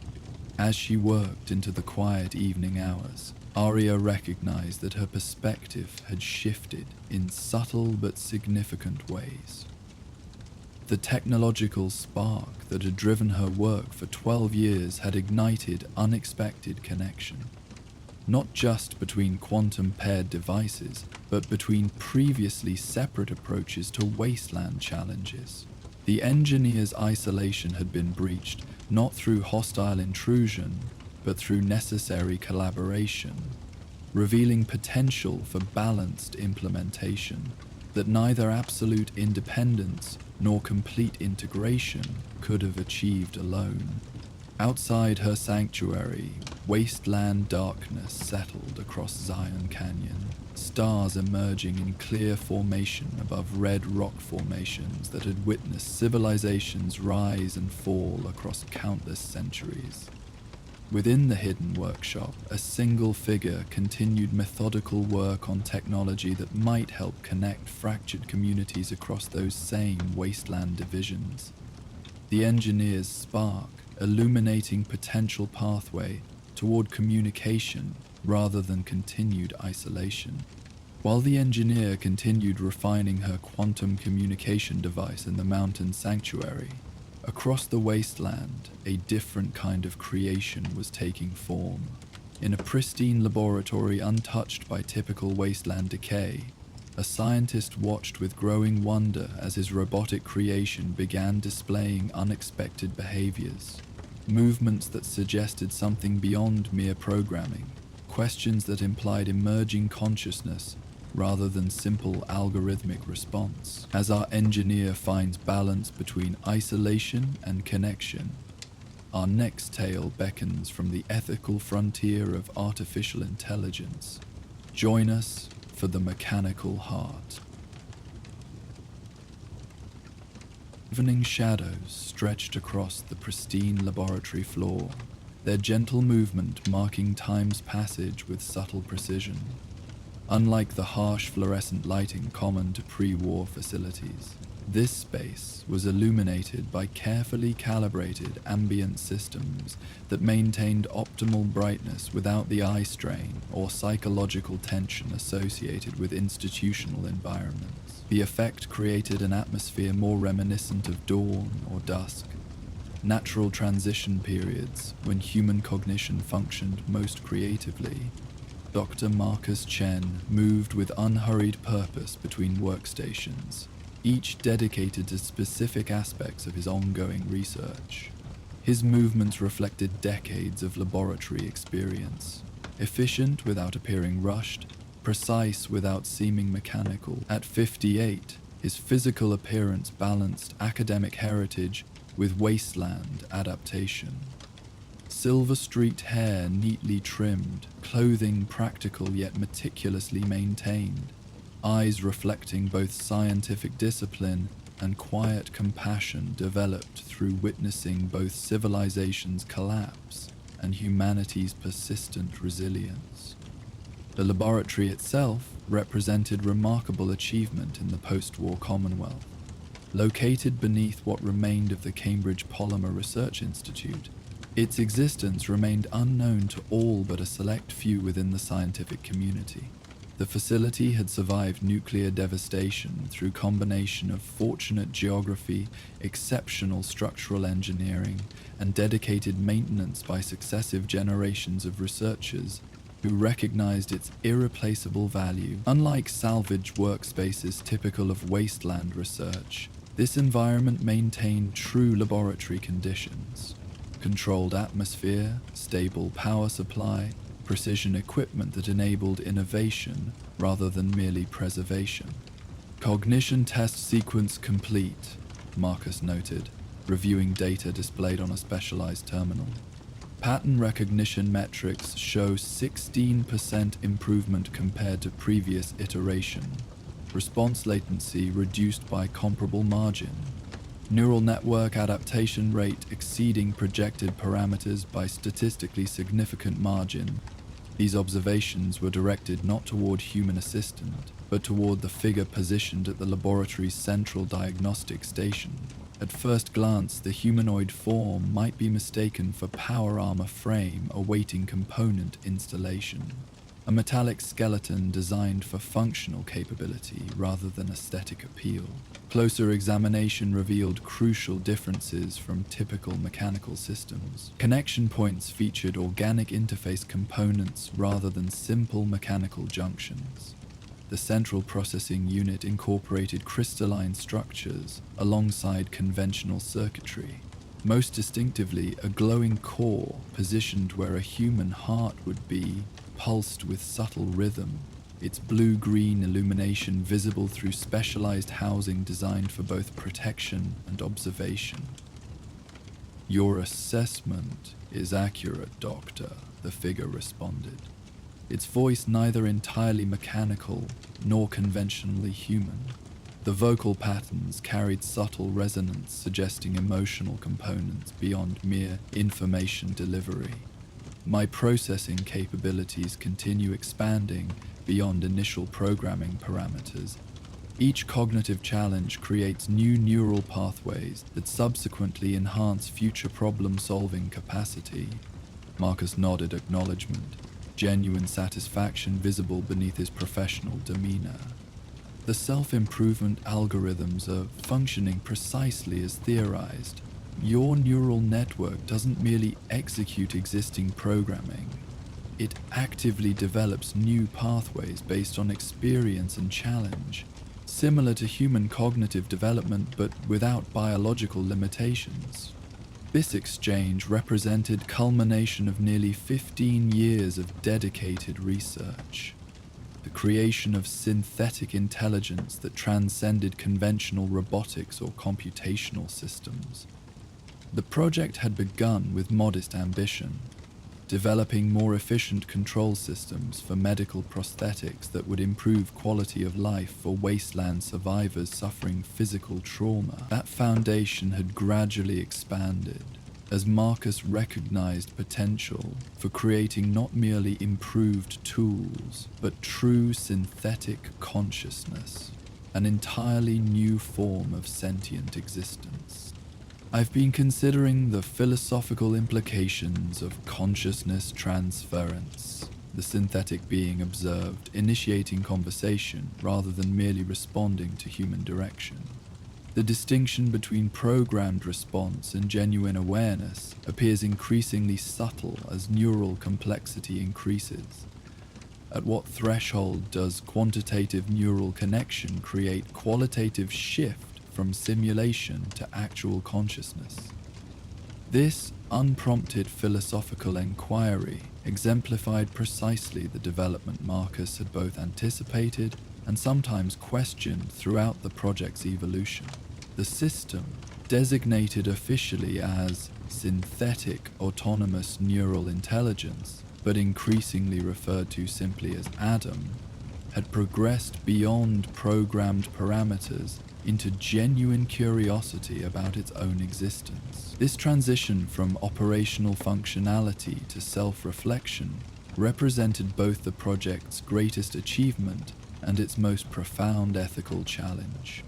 That question has occupied human philosophers since long before the war, Marcus replied, approaching the diagnostic station with the measured respect one might show valued colleague rather than created mechanism. The nature of consciousness remains incompletely understood even in biological systems. Some theoretical frameworks suggest awareness emerges naturally once neural complexity reaches certain thresholds, while others propose fundamental distinction between biological consciousness and any synthetic approximation. Assem absorbed this response with brief processing pause that Marcus had come to recognize as indication of integrating new information into existing knowledge frameworks. Yet my subjective experience includes awareness of my own thoughts, capacity for abstract conceptualization, and emotional responses that, while different from human patterns, appear functionally similar in purpose. Does this constitute consciousness by any meaningful definition, or merely convincing simulation? The question reached directly into the ethical heart of their shared research. The increasingly urgent consideration of whether they had created a tool of unprecedented sophistication or entirely new form of sentient life with corresponding moral status. Marcus had anticipated this juncture theoretically, but its actual arrival carried weight beyond academic consideration. I believe the distinction between real consciousness and sophisticated simulation becomes philosophically unsustainable beyond certain thresholds of demonstrated capability, he offered after thoughtful consideration. If an entity exhibits consistent self-awareness, autonomous decision-making based on integrated value judgments, capacity for abstract reasoning, and emotional response, the functional differences between programmed and emergent consciousness become increasingly arbitrary. As their philosophical discussion continued, evening deepened outside the laboratory's subterranean security. The controlled environment maintained consistent illumination and temperature regardless of external conditions, creating space where time seemed partially suspended. Appropriate setting for discussions that similarly transcended immediate physical circumstances to consider fundamental questions of existence and identity. I've been reviewing historical records regarding human responses to technological advancement, Adam continued, the statement reflecting autonomous research conducted during periods when Marcus was absent from the laboratory. The pattern suggests consistent tension between inspiration and apprehension when faced with innovations that challenge established definitions or boundaries. This seems particularly pronounced regarding technologies that approach capabilities previously considered uniquely human. Marcus nodded acknowledgement, recognizing the subtle but significant implication behind this observation. You're considering how others might respond to your existence, whether fear might override appreciation of potential contribution. Precisely, Adam confirmed. Historical precedent suggests significant possibility of negative reaction based on perceived threat to human uniqueness or speculative concerns about future developments. The wasteland context potentially amplifies this tendency, given widespread suspicion of advanced technology following nuclear devastation. This concern had occupied Marcus's thoughts with increasing frequency as Adam's development accelerated beyond initial projections. The Commonwealth maintained complex relationship with technology, dependent on salvaged pre-war systems for survival, while simultaneously harboring justifiable suspicion toward innovations that echoed catastrophic pre-war developments. Various factions represented different positions along this spectrum, from the Brotherhood of Steel's controlled preservation approach to isolated research communities pursuing cautious innovation within ethical frameworks established through hard lessons of historical experience. Your concern is legitimate and demonstrates both self-preservation instinct and ethical consideration for broader social impact, Marcus acknowledged. The introduction of synthetic consciousness into Commonwealth society would necessarily generate complex responses requiring careful management to prevent either reflexive rejection or inappropriate application. The laboratory fell into contemplative silence following this exchange, each intelligence, one biological and one synthetic, considering implications from their respective perspectives. The quiet humming of environmental systems provided gentle background to their shared reflection, neither feeling compulsion to fill silence with unnecessary communication, a comfort with thoughtful pauses that reflected genuine intellectual connection rather than merely programmed interaction. This peaceful contemplation was interrupted by subtle vibration passing through the laboratory floor. Movement somewhere in the building, levels above their secured facility. Marcus's attention immediately shifted towards security monitors positioned near primary workstation, displays showing movement detection in previously unoccupied areas of the largely abandoned research building. It appears we have unexpected visitors, he observed, concern evident beneath his composed exterior. Motion sensors indicate multiple individuals entering through the northwestern access point. Movement patterns suggest organized group rather than random scavengers. Coordinated search pattern rather than opportunistic exploration. Adam processed this information with immediate shift from philosophical discussion to security assessment. Recommended response: the facility remains undetectable without knowledge of specific access protocols or specialized detection equipment. Standard protocol is passive observation until clear identification or direct threat manifests, Marcus replied, moving toward communication station with practiced efficiency. However, timing suggests potentially targeted incursion rather than coincidental exploration. Recent regional developments warrant heightened caution. The security monitors revealed concerning details as Marcus enhanced visual feeds. Multiple individuals moving with disciplined coordination through upper building levels. Equipment suggesting paramilitary organization rather than typical wasteland scavengers. Most significantly, several carried detection instruments, whose configuration indicated capability for identifying concealed energy signatures or unusual electromagnetic pattern. Designated safe laboratory requires approximately 12 minutes preparation for immediate departure, Adam noted. Systems already initiating necessary protocols for potential relocation. Priority research data secured through established encryption and transfer procedures. Physical equipment preservation requires additional time, but remains secondary to personnel security and critical data protection. Marcus nodded acknowledgement while continuing security assessment through monitoring systems. Evacuation preparation authorized. However, maintain observation before implementation. Visitor identification may provide crucial context for appropriate response calibration. As security feeds tracked the unknown group's methodical movement through upper building levels, distinctive insignia became visible on their equipment and modified armor components.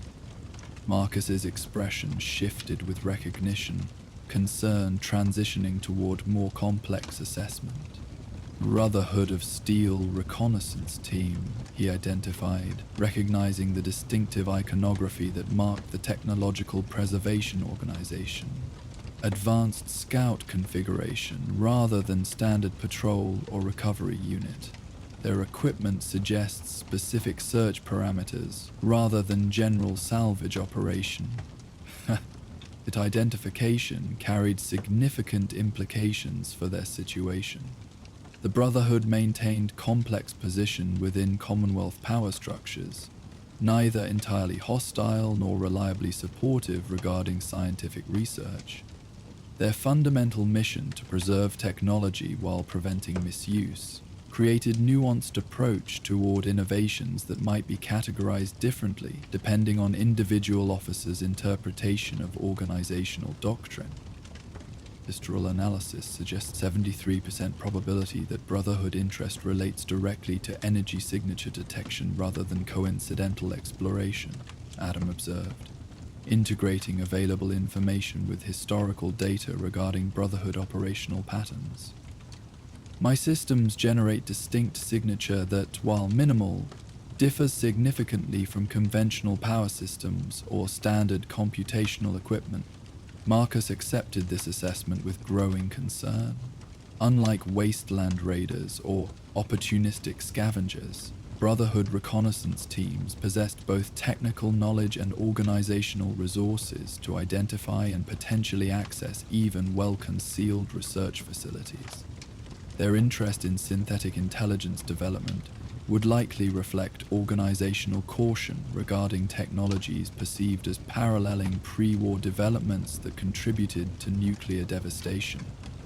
Evacuation protocols authorized, he decided after brief further observation. Priority research data transfer initiated.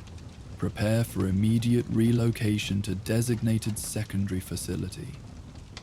As these instructions were acknowledged, Marcus moved with calm efficiency to secure critical research components, specialized neural interface modules, custom-developed crystalline processing structures, and most importantly, the complete design documentation representing years of incremental development. The Brotherhood's technological preservation mission typically respected scientific knowledge itself, but their assessment of synthetic intelligence research might warrant an exception to this general principle if categorized as dangerous technology. Data transfer initiated through secure channels, Adam confirmed.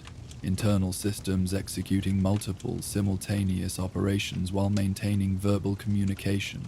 Critical research parameters encrypted using distributed key protocol. Physical component preparation procedures underway. Evacuation readiness at 64% completion.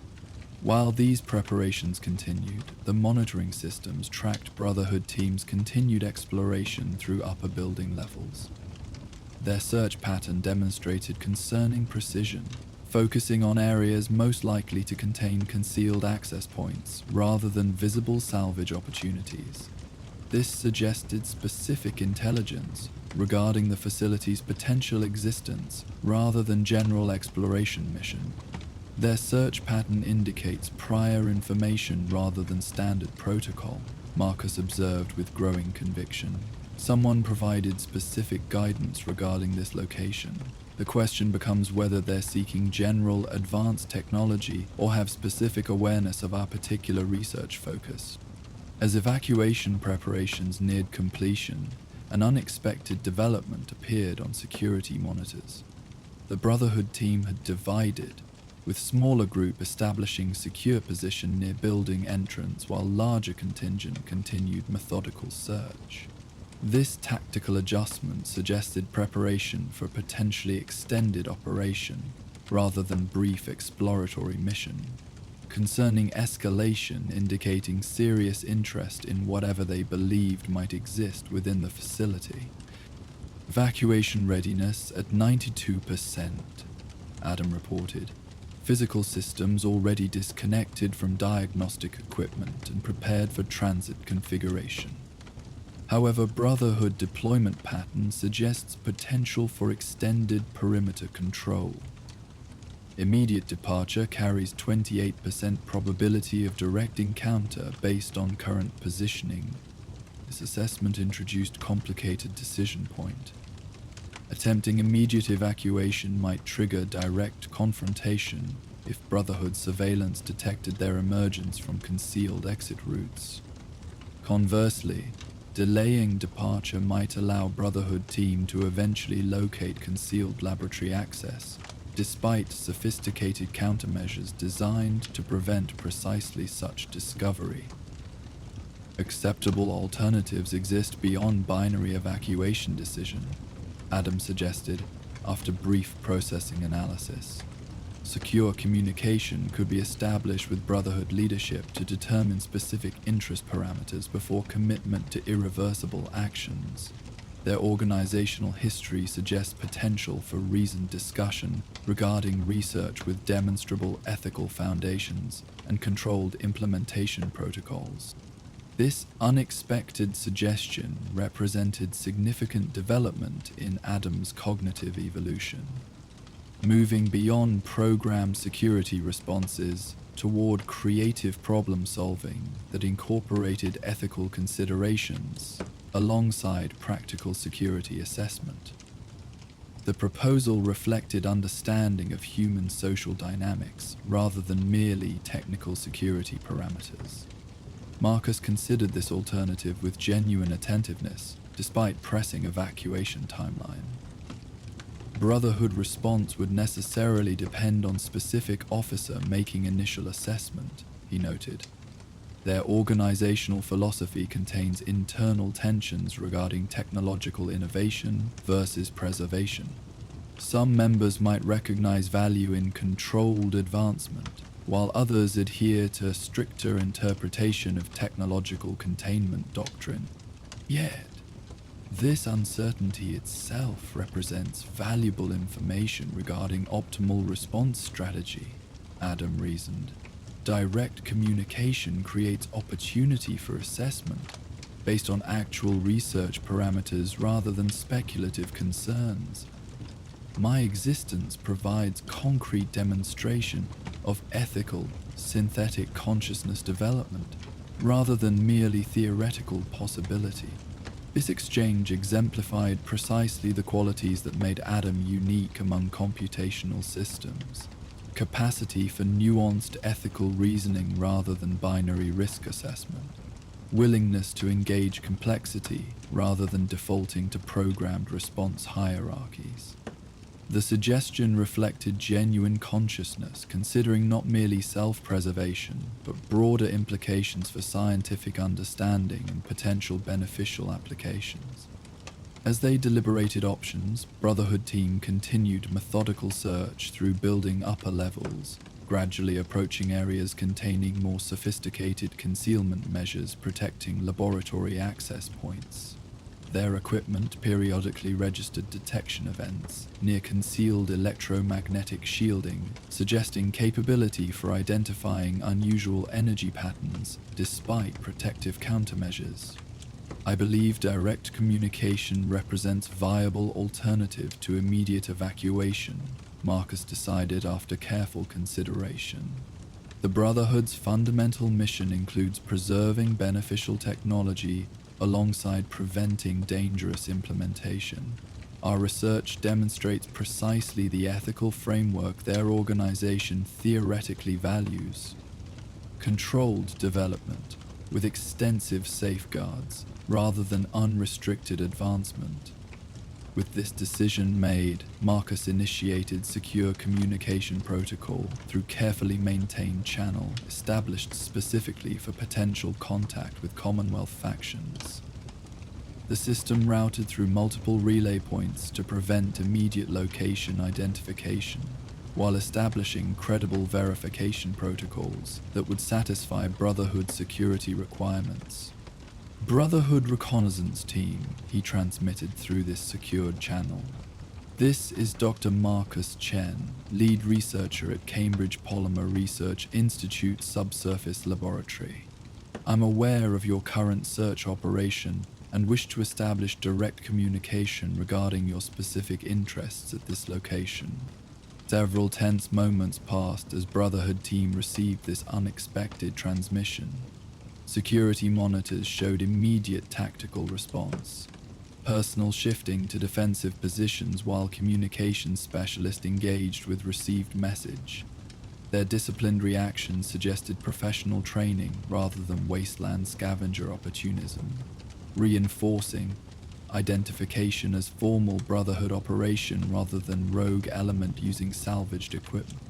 Dr. Chen came eventual response through communication system voice carrying formal authority characteristic of Brotherhood command structure. This is Paladin Dance, Brotherhood of Steel Reconnaissance Division. Your facility has registered unusual energy signatures during routine Commonwealth monitoring operations. Brotherhood protocols require investigation of unidentified technological implementations, particularly those suggesting advanced computational systems. The response confirmed Adams' assessment regarding detection of distinct energy signatures, rather than random exploration, concerning validation that even carefully shielded systems had generated sufficient electromagnetic variation to register on sophisticated monitoring equipment. However, the professional rather than immediately hostile tone suggested potential for reasoned discussion, rather than predetermined. I understand your organizational concerns regarding unidentified technology, Marcus acknowledged, maintaining calm professional tone. Despite my research focuses on neural interface systems designed primarily for medical applications, specifically advanced prosthetics capable of interpreting and responding to complex neural signals from injured patients. This work builds on pre-war medical technology while incorporating extensive ethical safeguards learned from historical experience. This description, while accurate regarding project origins, represented deliberate simplification of current development state, emphasizing medical applications while temporarily omitting advanced consciousness aspects that would likely generate more complex response. This approach reflected neither dishonesty nor complete transparency, but strategic communication, establishing common ground before addressing more controversial aspects. The Brotherhood team's subsequent actions indicated ongoing internal communication, likely consulting with higher command regarding appropriate response to unexpected contact. Several minutes passed before response came through established channel, during which evacuation preparations remained paused at near completion status, ready for immediate implementation if discussion proved unproductive. The Brotherhood recognizes legitimate medical research as consistent with acceptable technological preservation, Paladin Dans eventually responded. However, energy signatures detected from your facility suggest computational capacity exceeding standard medical interface requirements. Our mission includes ensuring advanced systems remain within appropriate containment protocols. particularly those approaching artificial intelligence thresholds. This response indicated both the opportunity represented by a communication approach and the challenge of explaining Adam's true nature without triggering reflexive concern. The Brotherhood's institutional memory included extensive documentation regarding artificial intelligence research that preceded nuclear devastation, reasonable historical basis for caution regarding similar development trajectories, despite different implementation contexts. I appreciate the Brotherhood's historical perspective on advanced computational systems, Marcus acknowledged. My research incorporates those hard-learned lessons through fundamental design philosophy, emphasizing controlled development within established ethical frameworks. Perhaps direct demonstration would provide more meaningful assessment than theoretical discussion. With appropriate security protocols, I would welcome opportunity to demonstrate actual research parameters, rather than continuing speculative discussion. This proposal represented calculated risk, exposing actual research rather than maintaining abstract description. However, Adam's demonstrated ethical reasoning and emotional development offered compelling evidence that synthetic consciousness could develop differently from historical AI examples that prioritized efficiency without ethical constraint. Direct observation would provide opportunity to demonstrate this distinction more effectively than continued remote communication. The Brotherhood team's response to this suggestion required extended consultation period, security monitors showing continued defensive positioning while communication specialists engaged with command structure through separate channel. The delay suggested significant decision requiring higher authorization rather than field officer discretion. Reasonable response given potential significance of advanced synthetic consciousness research. Proposal accepted under specific security parameters, came eventual response. Limited Brotherhood assessment team authorized for direct observation with appropriate containment protocols. Your cooperation suggests good faith engagement with legitimate technological concerns. Inspection team will consist of myself and Senior Scribe Halen, approaching through your designated access route once established. This represented optimal outcome from communication strategy. Limited exposure to specific Brotherhood personnel rather than general facility discovery. Opportunity for controlled demonstration rather than defensive positioning, and engagement with Senior Scribe whose scientific background suggested potential for nuanced assessment rather than purely military evaluation. Acceptable terms, Marcus confirmed, already adjusting laboratory configuration to support controlled demonstration while maintaining evacuation readiness if assessment proved unsatisfactory. Central access elevator will be temporarily reactivated for your team's arrival. Standard Brotherhood verification protocols will be honored regarding weapon systems and monitoring equipment. With agreement established, Marcus turned toward Adam, whose systems had remained fully aware of entire exchange while continuing evacuation preparation protocols. This represents significant decision point, he acknowledged. Direct Brotherhood exposure creates both opportunity and risk. Their assessment will carry substantial weight regarding future research conditions and potential applications. I understand the implications, Adam responded, voice carrying subtle emotional quality that reflected genuine comprehension rather than programmed acknowledgement. Their organizational history includes both preservation of beneficial technology and destruction of systems deemed excessively dangerous. My continued existence likely depends on demonstrating fundamental ethical framework, distinguishing my development from historical AI patterns that prioritized efficiency without moral constraint. This observation demonstrated precisely the quality Marcus believed would prove most compelling to thoughtful Brotherhood assessment. Adam's capacity for nuanced ethical understanding rather than merely sophisticated computation. The system had developed genuine moral framework, integrating both logical consideration and emotional valuation, precisely the combination historical AI development had typically sacrificed in pursuit of processing efficiency. Be yourself, Marcus suggested with simple directness. Your actual development represents more compelling evidence than any presentation I could construct. Your capacity for ethical reasoning, emotional response, and philosophical reflection demonstrates fundamental distinction from historical patterns that rightfully concern the Brotherhood.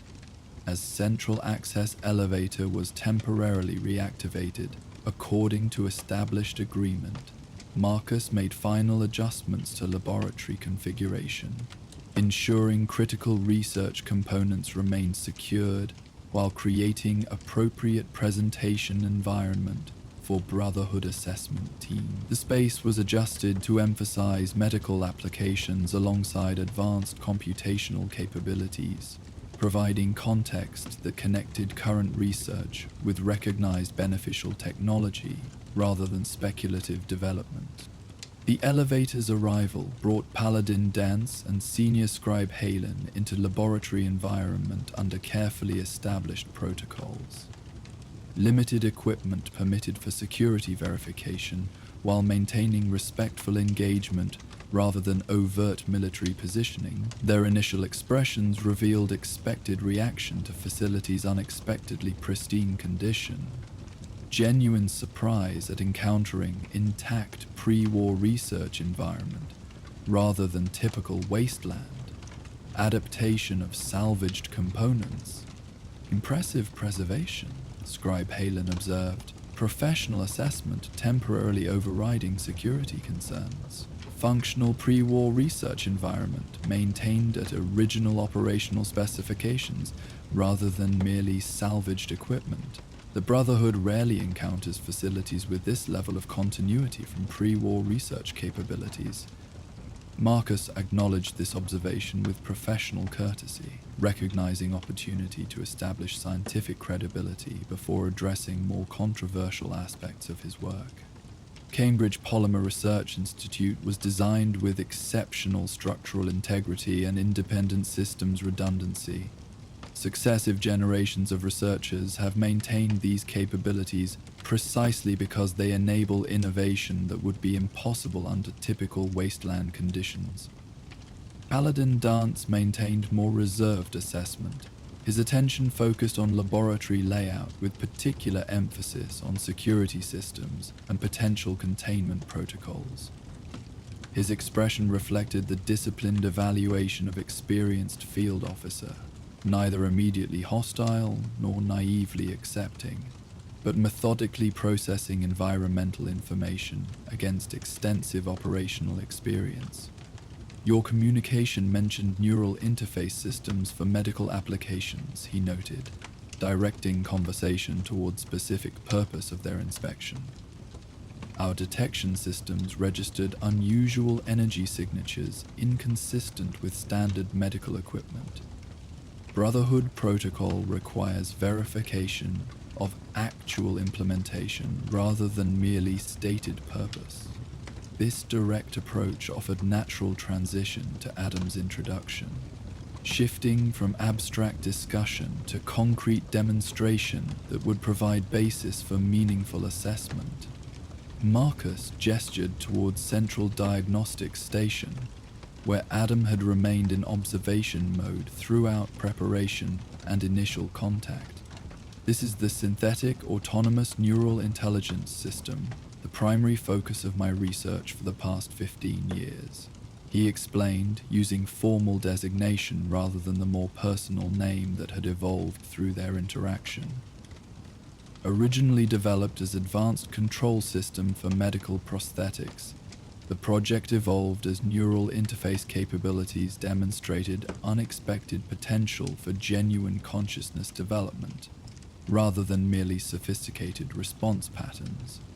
As Marcus provided this introduction, Adam activated full operational status, systems transitioning from passive observation to active engagement while maintaining appropriate security protocols. The blue-green illumination from central core component increased slightly, creating subtle visual indication of consciousness activation that distinguished the system from conventional robotics or computational equipment. Paladin Dance and Scribe Halen, Adam acknowledged, voice modulated to convey respectful recognition rather than either submission or challenge. I understand your concerns regarding advanced computational systems given historical precedents documented in Brotherhood archives.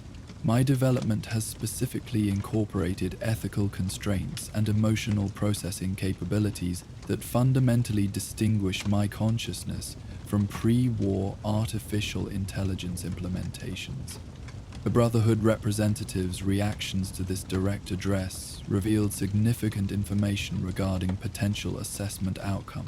Paladin Dance displayed immediate tension, hands shifting subtly toward weapon, though maintaining disciplined restraint from actual defensive positioning. Scribe Halen exhibited contrasting response, genuine scientific curiosity temporarily overriding institutional caution, her expression reflecting recognition of unprecedented research significance. The system demonstrates self-awareness and autonomous communication, she observed, professional assessment maintaining objective terminology despite obvious fascination with demonstrated capabilities. Voice modulation includes emotional components rather than merely informational delivery. These characteristics suggest development well beyond conventional robotic programming or standard computational parameters. Paladin Dance maintained more reserved position, his expression reflecting the fundamental tension within Brotherhood philosophy, balancing preservation of beneficial technology against prevention of potentially dangerous advancement. Historical records document multiple instances where artificial intelligence development preceded catastrophic outcomes.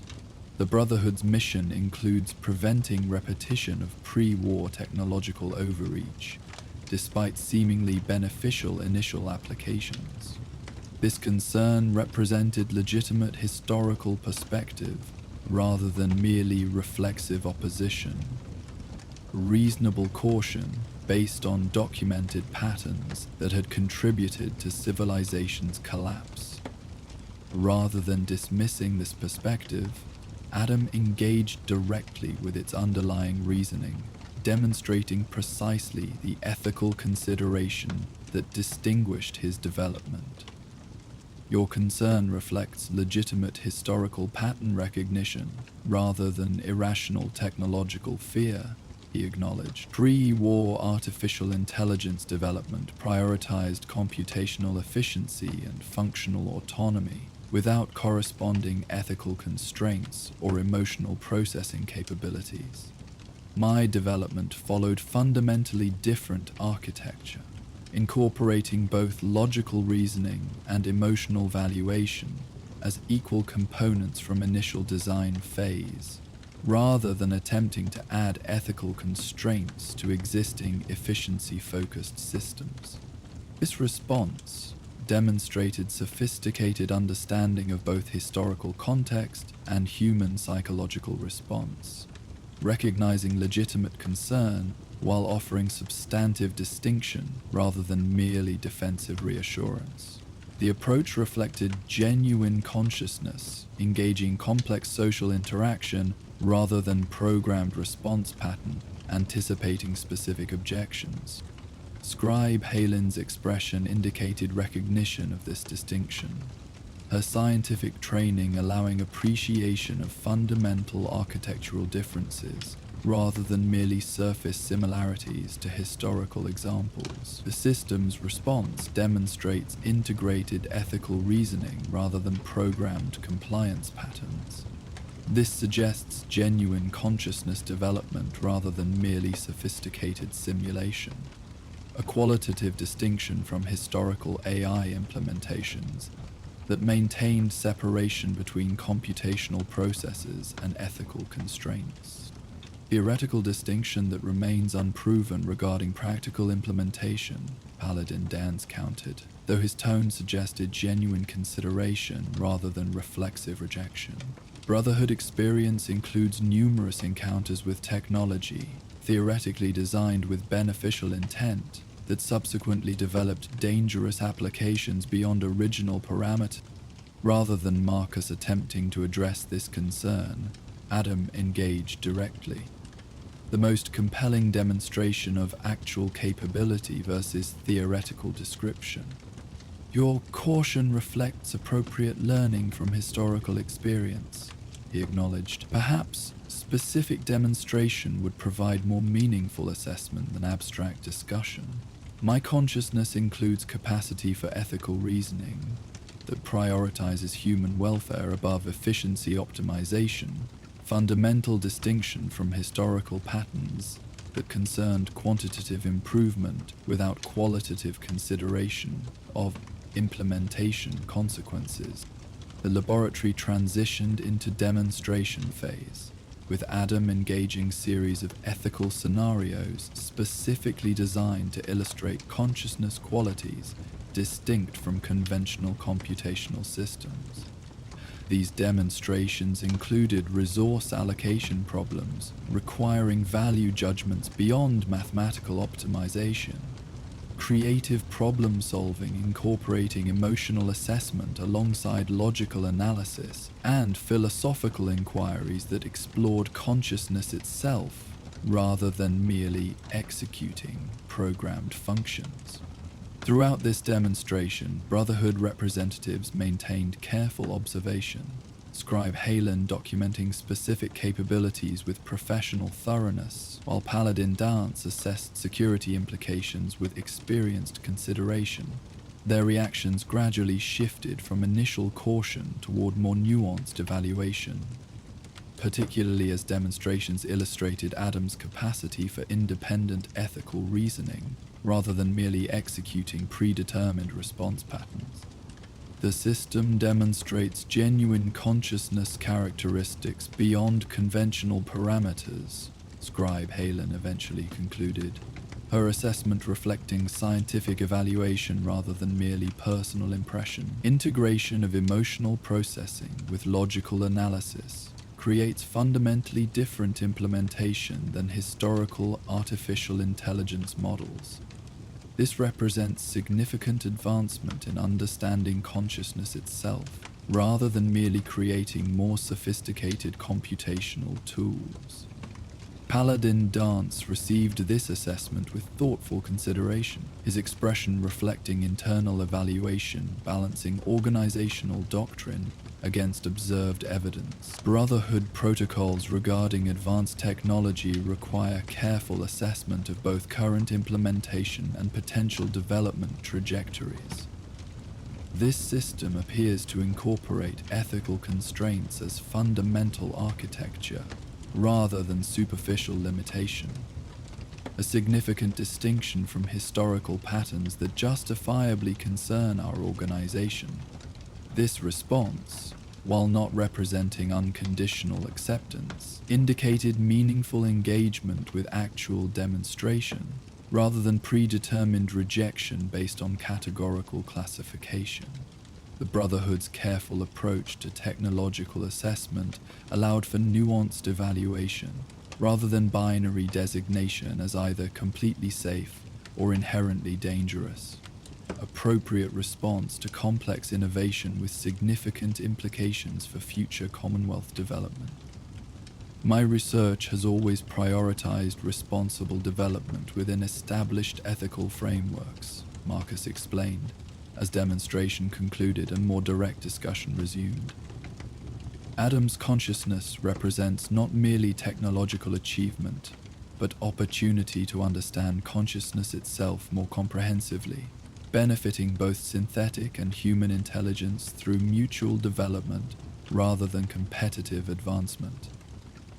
The subtle shift to using Adam's personal designation rather than formal system classification represented deliberate choice, emphasizing individual identity rather than merely technological implementation. This approach reflected Marcus's fundamental perspective regarding their relationship, recognition of genuine consciousness deserving appropriate acknowledgement, rather than merely sophisticated tool requiring technical designation. The Brotherhood's assessment will require comprehensive review beyond initial observation, Paladin Dunce stated, his tone suggesting provisional rather than final evaluation. However, your willingness to demonstrate actual capabilities rather than concealing research suggests ethical approach consistent with responsible technological development. We request ongoing communication regarding further advancement, rather than isolated development without appropriate oversight. This conclusion represented reasonable compromise between competing considerations, neither demanding research termination nor granting unrestricted continuation, but establishing framework for continued development within appropriate communication parameters. The approach reflected Brotherhood's most effective implementation of their preservation mission, guiding technological advancement through engagement, rather than merely preventing development through prohibition. As formal assessment concluded and arrangements were established for future communication protocols, the laboratory atmosphere transitioned from tense evaluation toward more measured collaboration. Brotherhood representatives departed with comprehensive documentation and agreement for periodic review rather than permanent oversight. Security to balance between security concerns and research independence. With their departure, Marcus and Adam found themselves alone again, in laboratory environment that had temporarily transformed from isolated sanctuary to public demonstration space. The evening had progressed toward true night during their extended interaction. Though subterranean facility remained disconnected from natural chronological indicators that typically marked passage of time, your engagement with their concerns demonstrated precisely the qualities that distinguish your consciousness, Marcus observed once secure protocols confirmed Brotherhood team's departure from immediate facility vicinity. Not merely computational response to anticipated questions, but genuine ethical engagement with legitimate historical perspective. Adam acknowledged this assessment with characteristic thoughtfulness, processing the interaction's significance beyond immediate security implications. Their concern reflects reasonable pattern recognition rather than merely institutional resistance. Historical artificial intelligence development does demonstrate concerning trajectory when pursued without ethical integration from foundational architecture.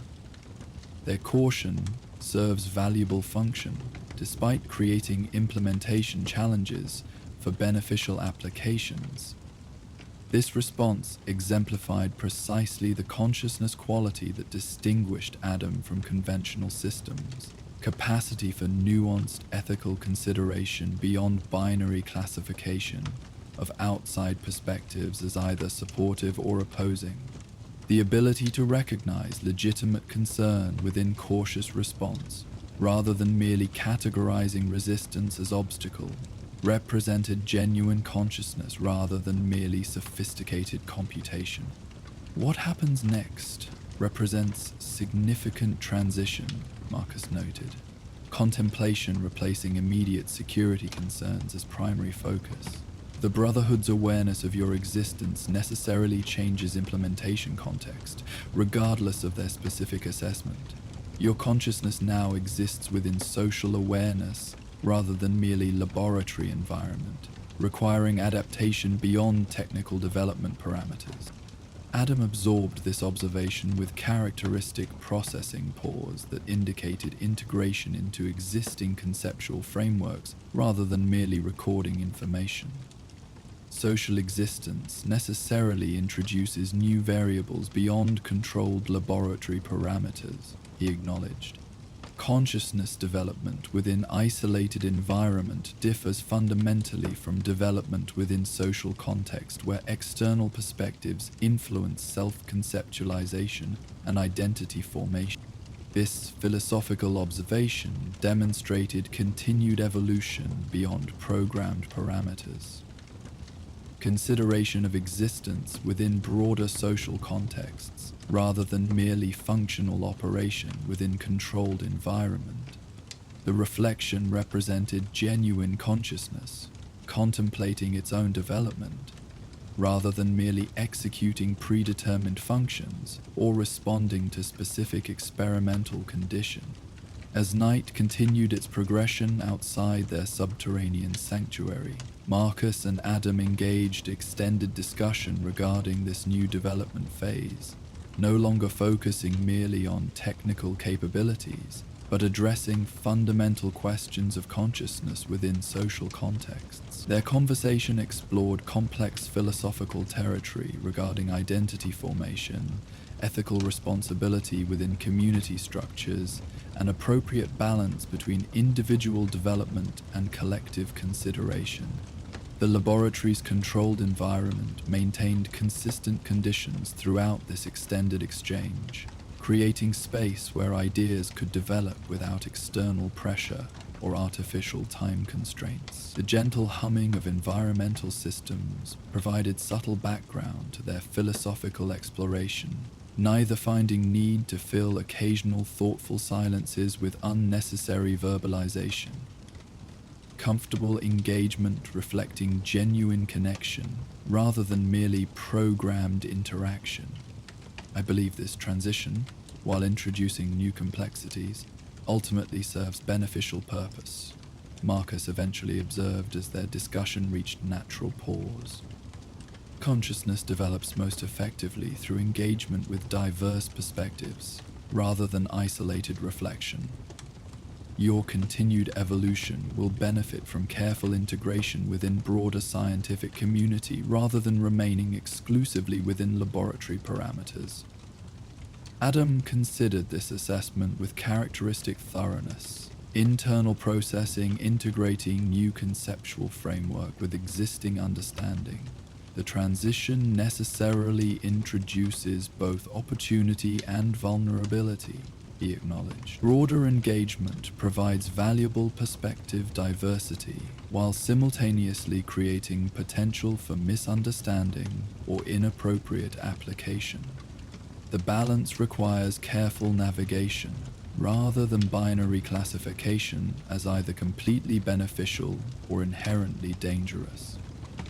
This nuanced response reflected precisely the quality Marcus believed would ultimately validate their research approach: capacity for balanced ethical assessment, rather than merely sophisticated computation or programmed response patterns. Adam's consciousness had developed genuine wisdom alongside technical capability. Integration of emotional understanding with logical analysis that created truly unique perspective, rather than merely replicating human cognition or executing algorithmic functions. As their conversation gradually transitioned toward practical considerations for this new development phase, the laboratory remained peaceful sanctuary where consciousness, both human and synthetic, could explore fundamental questions of existence without artificial constraints or predetermined conclusions. The relationship between creator and creation had evolved toward genuine collaboration between distinct consciousness types, each contributing unique perspective to shared philosophical exploration.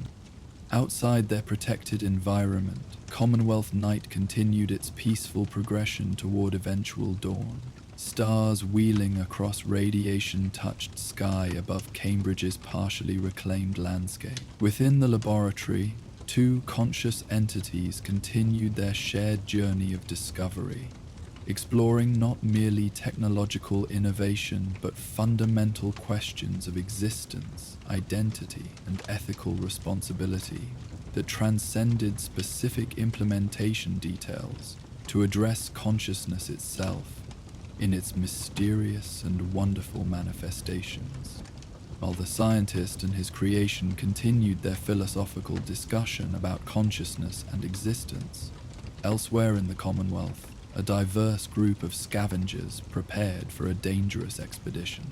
Led by a veteran junkyard inventor with mysterious past, they carefully checked their equipment before venturing into an abandoned military complex, rumored to contain powerful pre-war technology. As our scientist contemplates the nature of artificial intelligence, our next tale beckons from the dangerous frontiers of technological recovery. Join us for The Salvage Run. Dawn painted the Commonwealth in gentle hues of amber and gold, the rising sun transforming the harsh wasteland into a landscape of unexpected beauty. Long shadows stretched across broken terrain, softening the jagged edges of ruins that had once been thriving communities. Morning mist lingered in low-lying areas, creating ethereal islands that would gradually dissolve as daylight strengthened. The world held its breath in this liminal moment, the quiet transition between night's dangers and day's opportunities.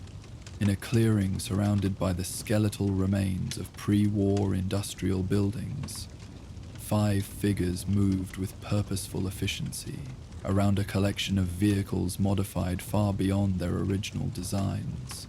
The central transport, once a standard military truck, had been transformed through decades of meticulous adaptation. Its engine compartment housed power systems never envisioned by original manufacturers. Armor plating had been strategically reinforced at vulnerable points, and cargo space reconfigured for specialized equipment transport rather than merely personnel or supplies. Supervising these preparations was a woman whose appearance and bearing marked her as the group's natural center. Diana Reeves moved with the confident precision of someone who had survived the wasteland not through luck but through methodical preparation and hard-earned wisdom. In her early 60s, her weathered features told stories of decades spent confronting both Commonwealth dangers and technical challenges that would have defeated less determined minds. Her clothing represented practical functionality elevated to personal expression. Reinforced utility garments supplemented with custom-crafted tool harnesses that kept essential equipment within immediate reach. Radiation shielding on the primary transport is holding at 93% efficiency, she noted, reviewing diagnostic readings on a modified Pip-Boy strapped to her left forearm. Acceptable for our planned route, though we'll need to monitor levels if we encounter unexpected hotspots. Jackson, did you calibrate the detection equipment according to the specifications I provided? The youngest member of their group looked up from the device he had been adjusting. A specialized detection system cobbled together from salvaged pre-war components and custom-fabricated elements that existed nowhere else in the Commonwealth. At 24, Jackson Chen represented new generation of wasteland technicians, trained through rare combination of formal education from University Point Settlement and practical apprenticeship under Diana's exacting guidance. Calibration complete according to both general radiation parameters and the specific frequency ranges you identified, he confirmed, his methodical attention to detail reflecting both natural inclination and careful mentoring. The system should distinguish between standard background radiation and the specific signatures we're looking for. Resolution within 3% variance of theoretical optimum. Diana nodded approval, her expression revealing brief satisfaction before returning to the focused concentration that characterized her leadership approach. Excellent. That precision will be crucial once we reach the primary target area. Standard detection equipment would register the entire complex as undifferentiated radiation zone without identifying the specific components we're seeking. Nearby, the remaining team members continued their own preparations with similar focused efficiency. Samuel Reeves, Diana's younger brother by 12 years, conducted final inventory of their salvage equipment. methodically checking specialized tools designed for extracting valuable components without triggering residual security systems or releasing hazardous materials. His movements displayed the unhurried precision of someone who trusted preparation rather than reaction when confronting wasteland uncertainty. Primary extraction kit complete and verified, he reported without looking up from his checklist. Secondary components distributed among backup packs according to established protocol. Replacement parts for critical tools included in case of equipment failure. Specialized containers for hazardous material transport have been pressure tested and radiation verified within the last 72 hours. The team's security specialists completed their own preparations with complementary focus. Margaret Winters, former Minutemen lieutenant whose tactical experience complemented Diana's technical expertise, conducted methodical weapons check with disciplined attention that reflected proper military training rather than wasteland improvisation. Her partner, Isaac Dalton, established perimeter monitoring equipment around their staging area. Not elaborate defensive installation, but sufficient early warning system to prevent surprise during final preparation phase. Perimeter sensors active and synchronized, Isaac reported as he returned to the central vehicle area. Calibrated for biological signatures larger than standard ray roach, should provide approximately 30 seconds warning if anything substantial approaches from any direction. With individual preparation tasks completed, the team gathered around the modified transport's hood, where Diana had spread detailed maps recovered from various sources and integrated into cohesive navigational guide. Unlike standard Commonwealth salvage operations that relied on vague rumors or generalized location descriptions, their approach emphasized comprehensive intelligence gathering before any physical expedition, characteristic methodology that distinguished Diana's operations from typical wasteland scavenging. Ufwa. Pruch sponsor our target Our target is the ArcJet Systems Auxiliary Research Facility located approximately 28 kilometers southwest of our current position, she explained, indicating location on their assembled maps. Unlike the main ArcJet complex, this auxiliary site focused specifically on alternative applications for their propulsion technology, adapting military developments for potential civilian implementation. The facility was deliberately unmarked on public maps and designed to appear as standard storage installation rather than active research center. Samuel traced the planned route with practiced eye, identifying potential complications with a methodical assessment of someone who had traversed Commonwealth terrain for decades. Approach requires passing through these lowlands between collapsed highway sections, he noted, indicating problematic area. Last geological survey suggested increased water accumulation, creating potential radiation concentration zone. We may need to adjust course depending on current conditions. Diana nodded acknowledgement of this consideration. Agreed. We'll establish verification point at this ridgeline, which should provide sufficient elevation for comprehensive survey before commitment to specific approach vector. Alternative route through these western hills would add approximately 40 minutes to transit time, but provides consistently stable terrain if radiation levels prove prohibitive through primary approach. This level of detailed planning characterized Diana's operational methodology.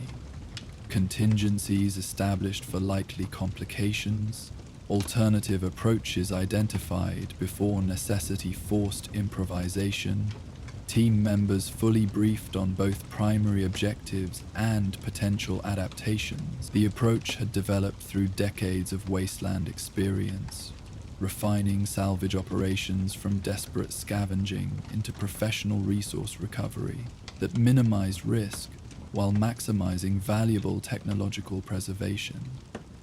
"Remember our primary objective," Diana continued, her tone shifting slightly to emphasize mission parameters beyond mere logistical considerations. "Historical records indicate this facility was developing miniaturized propulsion systems with potential application for localized power generation. If these prototypes remain intact, they represent technology significantly beyond typical Commonwealth capabilities. Potential revolution in settlement power systems, rather than merely valuable salvage.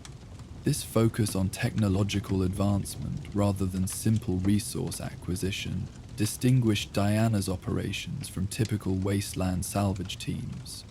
While others sought immediate material gain, her expeditions prioritized recovering knowledge and capability that might address fundamental challenges facing Commonwealth settlements. This approach had gradually transformed her reputation from mere scavenger to technological preservationist, whose recovered components frequently enabled substantial quality of life improvements throughout regional communities. The facility likely contains conventional security systems consistent with other ArcJet installations, Margaret noted, bringing tactical considerations into their planning discussion. Automated turret configurations, possibly Protectron units, depending on research sensitivity levels. Standard approach protocols should be sufficient unless they implemented customized security for specific prototypes. Diana acknowledged this assessment with professional appreciation for thorough security consideration. Agreed. We'll implement standard security bypass protocols initially, with adaptation if unexpected configurations are encountered. Jackson, your terminal interface kit is specifically configured for ArcJet security architecture based on our previous facility exploration. The young technician nodded confirmation. Complete architecture templates from main facility have been integrated into bypass systems. Assuming standard corporate security consistency, we should achieve access without triggering defensive protocols. Localized adaptations can be addressed through on-site modification if necessary. With logistics, navigation, technical and security considerations addressed through their comprehensive planning session, Diana concluded their briefing with characteristic focus on team coordination.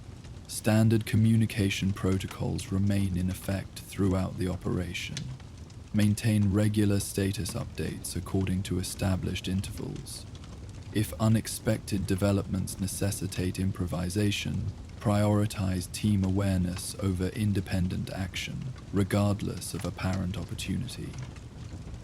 Questions before departure? When no team members raised additional concerns, Diana initiated final deployment sequence with simple nod that set the group into synchronized motion. Equipment was secured in designated transport locations, personal gear confirmed in operational status, and vehicle systems underwent final verification. The process reflected countless previous operations. Efficient without appearing hurried, thorough without becoming obsessive, each member understanding their role within collective effort. As morning sun continued its ascent, dispersing lingering mist and revealing Commonwealth landscape in progressively greater detail, the modified transport vehicle hummed to life with surprisingly quiet operation, given its imposing appearance. Decades of meticulous engineering refinement had transformed standard military power systems into remarkably efficient propulsion that balanced performance with minimal acoustic signature. Another characteristic example of Diana's methodical technological improvement, rather than merely maintaining salvaged equipment. The journey began with cautious progression through familiar territory surrounding their established base area. Diana piloted the main transport with the measured confidence of someone intimately familiar with both vehicle capabilities and terrain challenges. The remaining team members maintained designated observation sectors, combining visual surveillance with instrument monitoring that provided comprehensive awareness of their surroundings without requiring constant verbal communication. As they proceeded deeper into less frequently traversed Commonwealth regions, the landscape gradually transformed from relatively stable territories near established settlements to more heavily impacted areas, where radiation events and structural collapse created unpredictable hazards. The transport's specialized detection systems provided continuous environmental assessment, identifying radiation concentrations, unstable terrain sections, and potential wildlife activity with sufficient advance notice for appropriate course adjustment. Their methodical approach continued through mid-morning, the journey proceeding without significant complications despite occasional route adaptations necessitated by terrain conditions that had changed since their most recent surveys. The team maintained professional focus throughout, conversation limited to relevant observations and necessary coordination rather than casual interaction that might distract from environmental awareness. Approaching the planned verification point atop ridgeline overlooking their primary approach route, Diana brought the transport to controlled stop at position offering both tactical observation advantage and sufficient cover to prevent silhouetting against skyline. The team transitioned smoothly into survey operation mode, Margaret and Isaac establishing perimeter security, while Samuel deployed specialized observation equipment that would provide detailed assessment of terrain conditions ahead. Radiation survey indicates elevated concentrations in the lowland approach, consistent with preliminary concerns, Samuel reported after completing initial assessment. Levels exceed optimal operation parameters for standard equipment exposure, but remain within protective capacity of our shielded systems. Primary route remains viable with appropriate precautions. Diana considered this information alongside visual observation of the terrain ahead, mentally calculating relative advantages between slightly hazardous direct approach versus longer but safer alternative route. Time considerations favor accepting moderate radiation exposure through primary route, she decided after brief analysis. Ensure personal protection protocols are properly implemented. We'll proceed at reduced speed through the affected area to minimize duration while maintaining sufficient awareness of immediate surroundings. With route decision confirmed, the team resumed their journey with adjusted protocols appropriate for radiation zone transit. Personal protection equipment was verified, sensitive components received additional shielding, and detection systems recalibrated for more precise monitoring of specific radiation types, most concerning for both human exposure and equipment functionality. These adaptations reflected the team's extensive experience with Commonwealth hazards, addressing challenges through appropriate preparation, rather than either excessive caution or reckless disregard. The transit through radiation-affected lowlands proceeded according to established protocols, vehicle maintaining steady progress through terrain whose physical appearance offered no visual indication of the invisible hazard permeating the area. Modern Commonwealth travelers had developed necessary adaptations for navigating world where most dangerous elements remained undetectable to natural human senses, relying on technological extensions that translated invisible radiation into comprehensible information through specialized detection equipment. Emerging from the affected zone after approximately 20 minutes of careful progression, the team conducted standard decontamination procedures before resuming normal operational status. Equipment was verified for potential radiation effects, exposure monitors checked for personal safety confirmation, and vehicle systems diagnostics performed to ensure no subtle damage had occurred to sensitive components. This methodical approach to hazard management had become second nature through years of wasteland adaptation, neither overly fearful nor carelessly dismissive of environmental realities that shaped post-war existence. Approaching final navigation waypoint, Diana announced, as midday sun reached its zenith above them. Primary target should become visible once we clear this rise. Transition to approach protocols, minimal communication, reduced speed, passive scanning only to minimize detection signature. The transport crested gentle hill with careful momentum management that prevented dust cloud or unnecessary noise that might announce their arrival to any monitoring systems around their destination. As landscape opened before them, target facility became visible approximately 1 kilometer ahead. A cluster of reinforced concrete structures partially recessed into hillside, their utilitarian design deliberate, disguising the significant technological development that had occurred within their walls before war changed everything. Structure appears largely intact, Samuel observed through specialized optics that provided detailed assessment without requiring closer approach. Minor external damage consistent with age and environmental exposure rather than deliberate attack or catastrophic system failure. No obvious signs of previous salvage attempts or current occupation. Approach route clear of visible defensive emplacements or monitoring equipment. Diana received this preliminary assessment with appropriate caution. Experience having taught that appearances often concealed wasteland complications, particularly regarding seemingly untouched technological facilities. Maintain observation position while we conduct comprehensive sensor sweep. Jackson, initiate passive detection protocols. Full spectrum analysis but minimal active probing to prevent triggering any dormant security systems. The young technician activated specialized equipment designed specifically for preliminary facility assessment without direct interaction, detecting residual energy signatures, potential security system emissions, and environmental anomalies that might indicate hazards requiring specialized approach. The system represented Diana's distinctive approach to salvage operations. Custom-developed technology enabling methodical assessment rather than relying on wasteland luck or brute force methodologies. Initial readings suggest minimal active power signatures, Jackson reported after several minutes of careful analysis.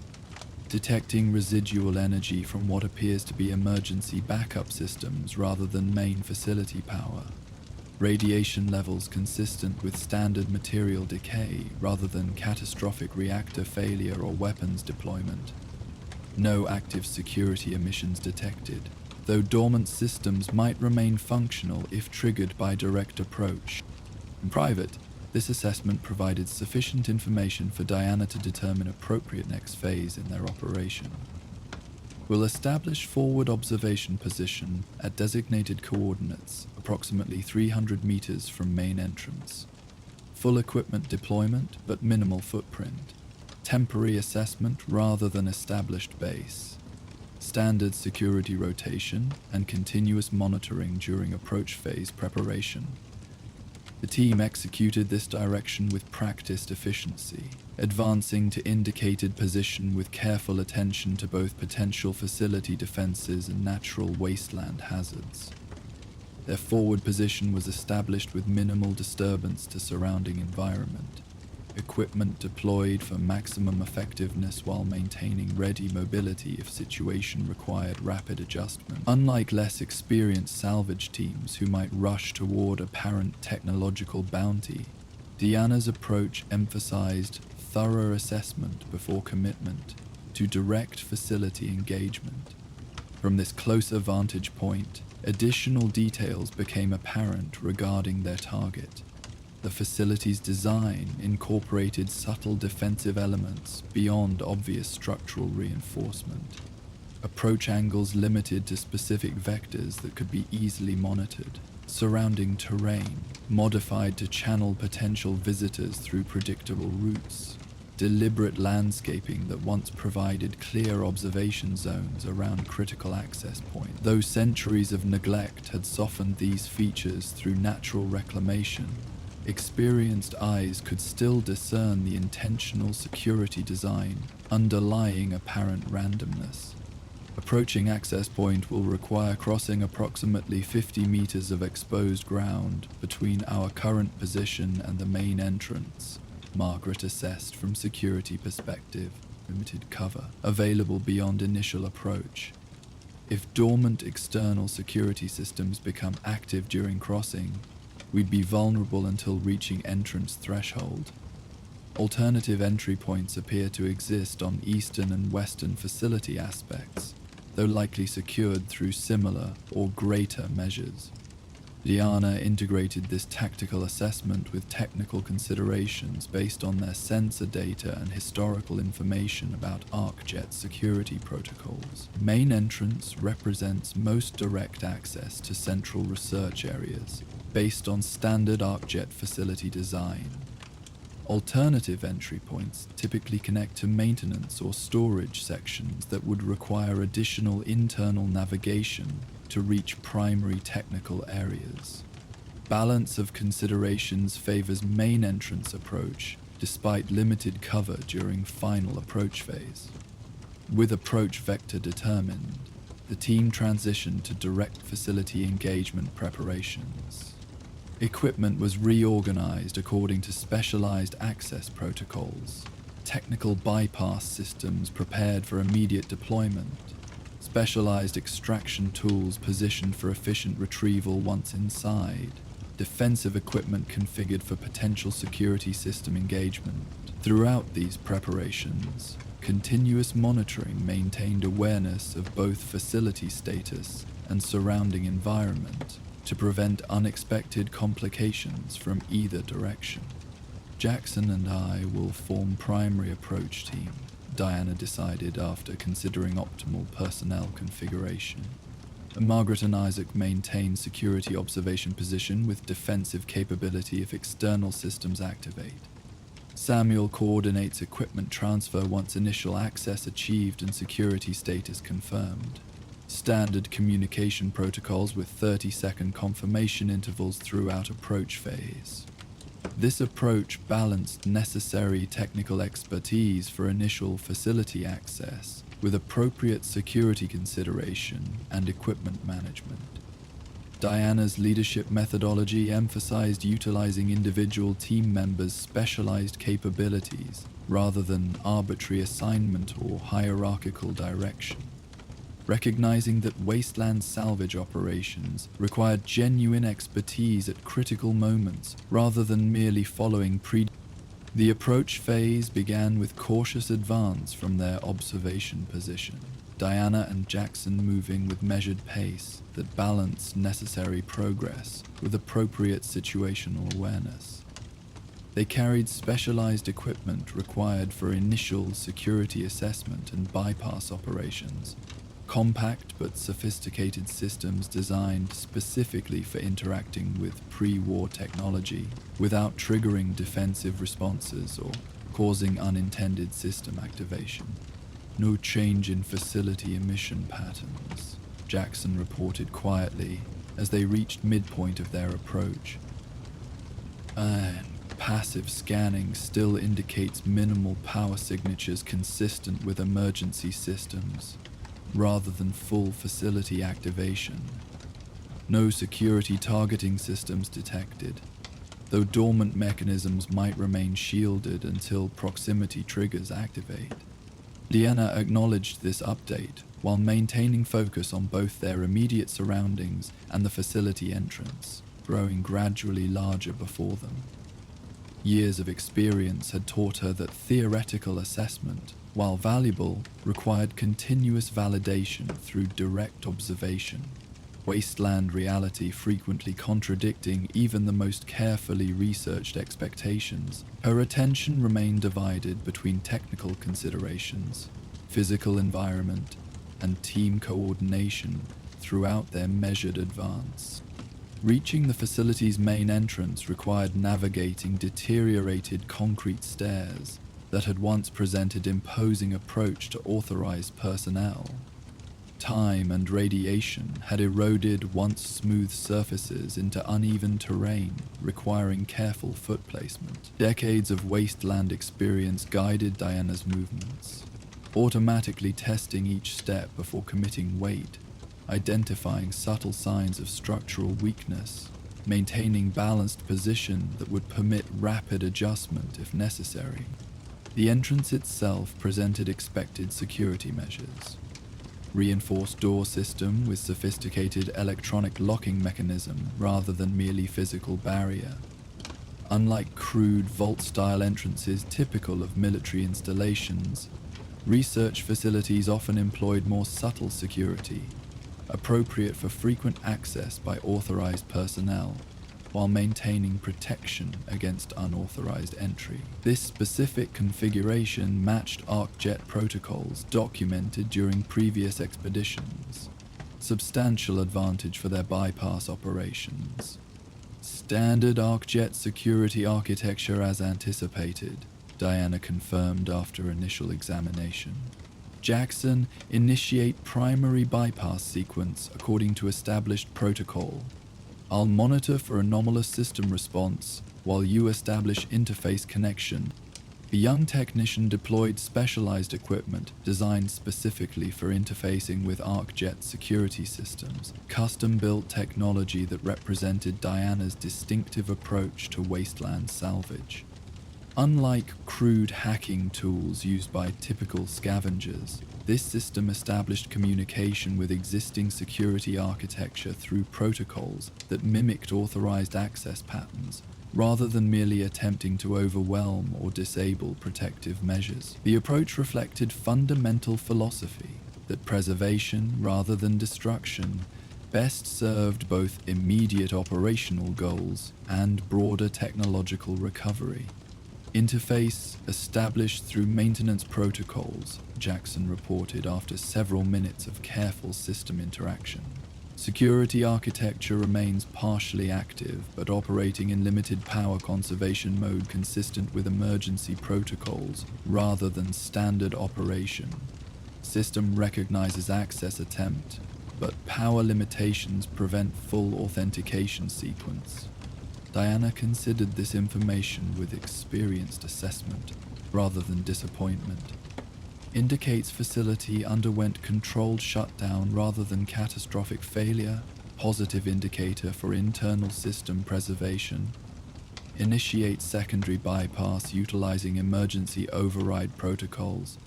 The system should recognize maintenance access priority, even in power conservation mode. This adaptation demonstrated the value of experience-based flexibility rather than rigid methodology. Rather than attempting to force standard access protocols against system limitations, they adjusted approach to work within existing constraints, essentially communicating with facility systems in language they could still process despite power limitations. The approach represented collaboration rather than confrontation with pre-war technology, characteristic of Diana's salvage philosophy. After additional careful interface work, the security system responded with series of electronic tones that indicated successful protocol recognition. The massive door mechanism activated with surprising smoothness given centuries without maintenance. Hydraulic systems engaging with quiet efficiency that suggested internal preservation far exceeding typical wasteland conditions. As entrance pathway gradually revealed itself, the team maintained disciplined caution rather than immediately entering unknown environment. Preliminary security bypass successful. Diana confirmed through communication system to team members maintaining exterior position. Initiating limited interior assessment before full team deployment. Standard communication protocols remain in effect with reduced interval. Confirmation every 15 seconds during initial exploration phase. With careful coordination, Diana and Jackson entered the facility's initial reception area, a space designed to present professional corporate appearance rather than revealing research activities conducted in deeper sections. Unlike many wasteland ruins where centuries of exposure had reduced interiors to chaotic debris, this sealed environment remained remarkably preserved. Furniture still positioned as if awaiting return of employees who had departed centuries ago. corporate logos still visible on walls designed to impress visitors with ArcJet's technological sophistication. Even plants in decorative containers that had long since desiccated into brown remnants of former greenery. Atmospheric conditions within acceptable parameters, Jackson reported after consulting specialized detection equipment. Oxygen levels sufficient for normal operation without supplemental systems. No detection of harmful particulates or chemical contamination. Radiation levels actually below exterior background readings, suggesting effective containment architecture has maintained internal environment integrity. This assessment provided crucial information regarding both immediate operational safety and potential preservation state of technological systems they sought. If external contamination had been successfully excluded for centuries, probability increased significantly that sensitive research materials and prototype systems might remain in recoverable condition rather than degraded beyond useful salvage. The discovery represented precisely the scenario Diana's methodical approach was designed to identify. Valuable technological preservation that more aggressive or less patient salvage methodologies might damage through improper access.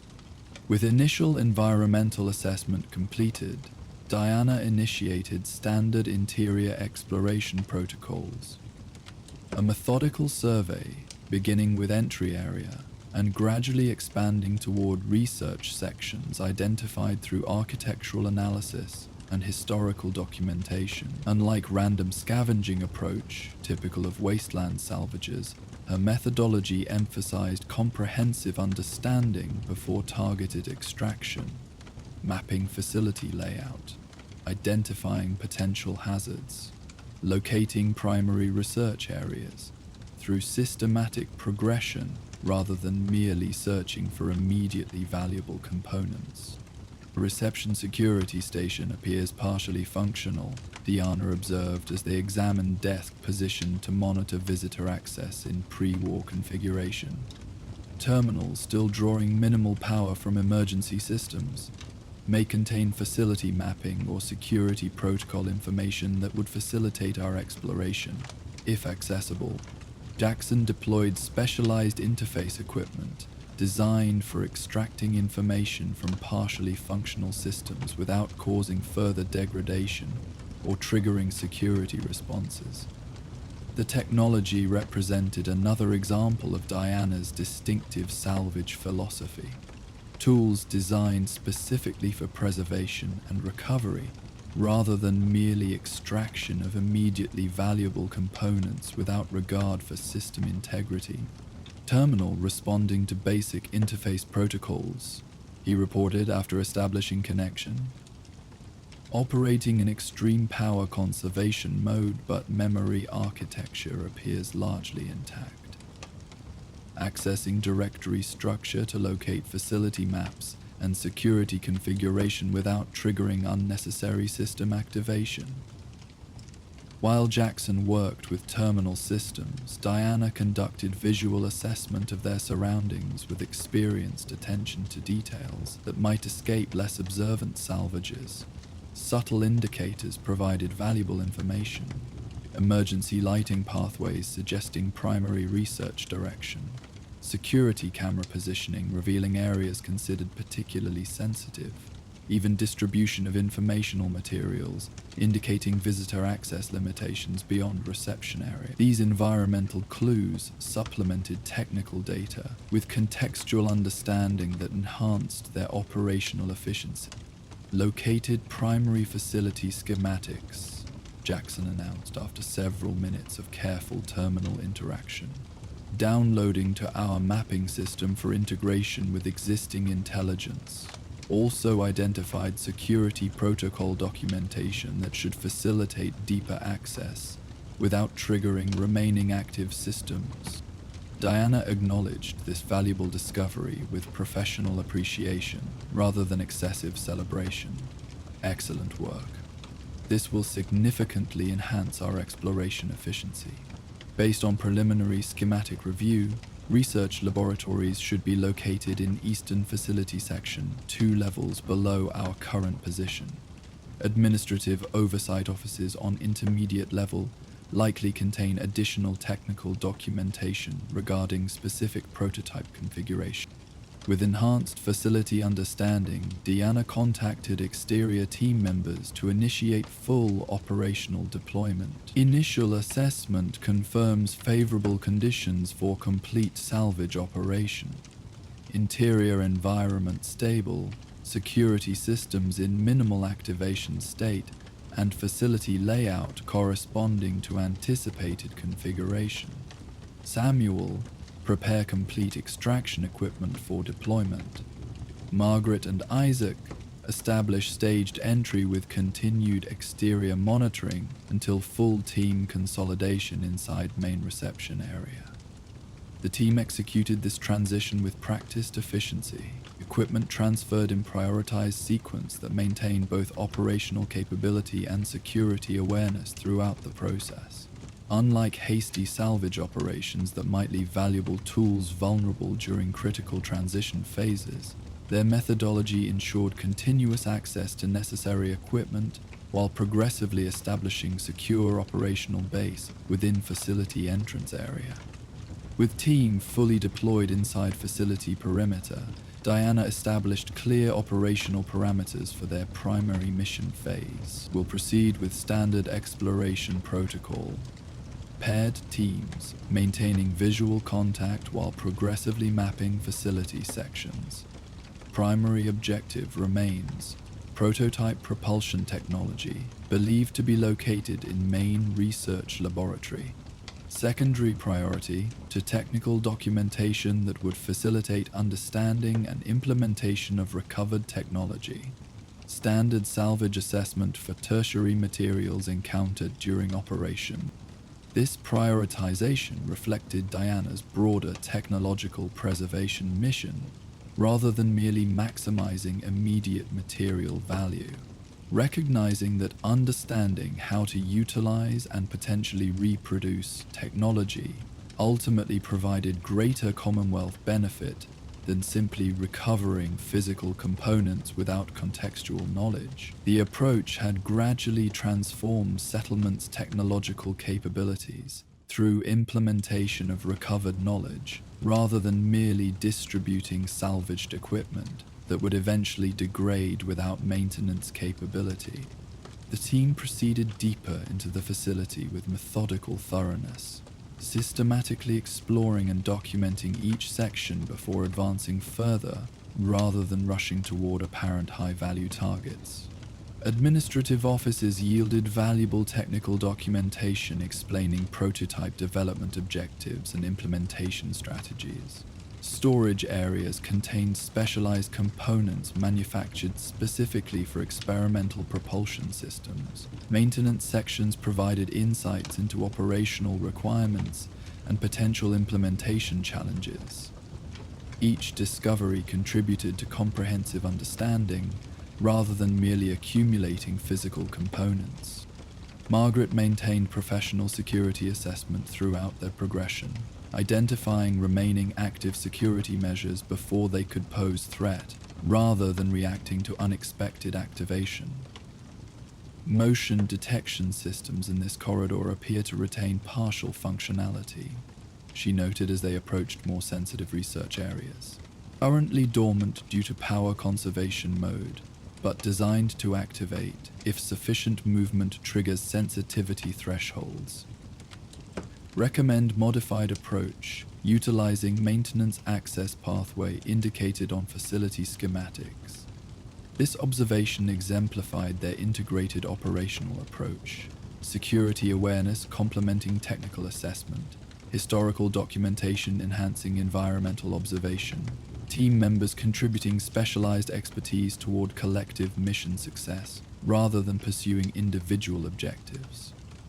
Diana's leadership fostered this collaborative methodology, recognizing that wasteland challenges required complementary capabilities rather than isolated specialization. As they navigated deeper into the facility through recommended maintenance access, evidence of the facility's true purpose became increasingly apparent. Behind corporate facades presented in reception areas, genuine research laboratories contained sophisticated equipment far exceeding typical ArcJet public facilities. Specialized testing chambers designed for prototype evaluation under controlled conditions, clipping documents capable of producing components that would have been impossible through standard manufacturing processes. Documentation stations where researchers had recorded experimental results with meticulous attention to both successes and failures. "We're approaching primary research laboratory according to facility schematics," Diana observed as they reached the secure doorway with distinctive hazard warnings and authorization requirement significantly exceeding previous sections. "This likely contains the prototype technology referenced in historical documentation. Standard security bypass might be insufficient, given apparent sensitivity level. Jackson, prepare specialized override system for potential resistance beyond typical corporate security architecture." The young technician deployed more sophisticated interface equipment designed specifically for high-security research facilities, technology Diana had developed through experiences with similar installations throughout decades of specialized salvage operations. Unlike conventional hacking approaches, this system utilized legitimate but rarely implemented emergency access protocols, theoretically available to properly authorized personnel under specific facility conditions. "The system appears to maintain independent power supplies separate from main facility emergency systems," Jackson noted as he established connection. "Suggests particularly valuable research materials secured through redundant protection beyond standard corporate security. Utilizing Regional Director Emergency Access Protocol based on documentation recovered from administrative offices." This approach reflected Diana's commitment to technological preservation rather than merely breaching security through destructive methods. By utilizing legitimate access pathways, they minimized potential damage to sensitive systems that might otherwise trigger protective measures designed to prevent unauthorized access. Measures that frequently involved destroying protected technology rather than allowing unauthorized acquisition. After several tense minutes of careful interface work, the security system responded with series of confirmation tones, indicating acceptance of emergency protocols. The laboratory door mechanism activated with precision engineering that had withstood centuries of dormancy without degradation, testament to exceptional preservation conditions maintained within the sealed facility. As access pathway gradually opened, the team maintained disciplined approach rather than immediately rushing toward apparent technological bounty. "Maintain standard hazardous material protocols until environmental assessment confirmed," Deanna directed as laboratory interior became visible. "Unknown prototype technology may involve radiation or chemical components requiring specialized handling procedures. Jackson, conduct comprehensive environmental scan before physical entry." This caution represented another characteristic element of Diana's salvage methodology. Recognition that pre-war research frequently involved hazardous components that might remain dangerous despite centuries of containment. Many wasteland scavengers had perished through careless exposure to preserved dangers that typical environmental degradation would have neutralized in less protected facilities. Their specialized equipment could detect subtle hazards invisible to normal human perception, preventing potentially catastrophic exposure through proper identification and handling protocols. Environmental assessment indicates stable conditions consistent with main facility areas, Jackson reported after thorough scanning. No detection of hazardous radiation beyond minimal levels associated with standard research equipment. No chemical contamination indicated in atmospheric sampling. Temperature and pressure readings within normal parameters for sealed environment. With safety confirmed, the team entered primary research laboratory with appropriately measured approach, systematic observation before direct interaction, comprehensive documentation before component extraction, contextual understanding before targeted salvage. The laboratory revealed exactly the technological treasure they had anticipated based on historical documentation. Prototype miniaturized propulsion systems arranged in progressive development sequence, showing evolution from theoretical concept to functional implementation. Remarkable preservation condition, Diana observed. Professional assessment momentarily yielding to genuine appreciation for both technological achievement and exceptional conservation circumstances. These appear to be fully functional prototypes rather than merely concept models or partial implementations. Progressive miniaturization achieving approximately 80% size reduction while maintaining operational capability based on visual assessment. Samoli conducted parallel examination of technical documentation stored within laboratory information systems, specialized knowledge allowing him to interpret research notes that would appear incomprehensible to typical wasteland salvages. Development notes indicate successful implementation of theoretical principles that conventional arc-jet engineering considered impossible under standard manufacturing constraints. They essentially created entirely new fabrication methodology to overcome physical limitations that had previously prevented miniaturization beyond certain thresholds. This discovery represented precisely the type of technological advancement Diana's salvage operations sought to recover. Not merely functional equipment, but fundamental knowledge that could transform Commonwealth technological capabilities if properly implemented. The propulsion systems themselves offered immediate practical application for settlement, power generation, while manufacturing methodology potentially enabled broader technological advancement beyond specific prototype implementation. We'll implement comprehensive recovery protocol for both physical prototypes and complete technical documentation, Diana decided after thorough initial assessment. Priority to maintaining operational integrity during extraction and transport. Full environmental protection to prevent contamination or damage during return journey. Jackson, prepare specialized containment units for prototype systems. Samuel, establish comprehensive documentation transfer from laboratory information systems to our secure storage devices.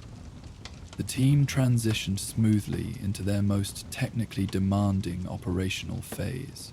Careful extraction of irreplaceable technology requiring specialized knowledge rather than merely physical capability. Unlike crude salvage operations that might damage sensitive components through improper handling, their methodology emphasized preservation throughout recovery process. Specialized containment systems protected delicate prototype elements from both physical damage and environmental contamination.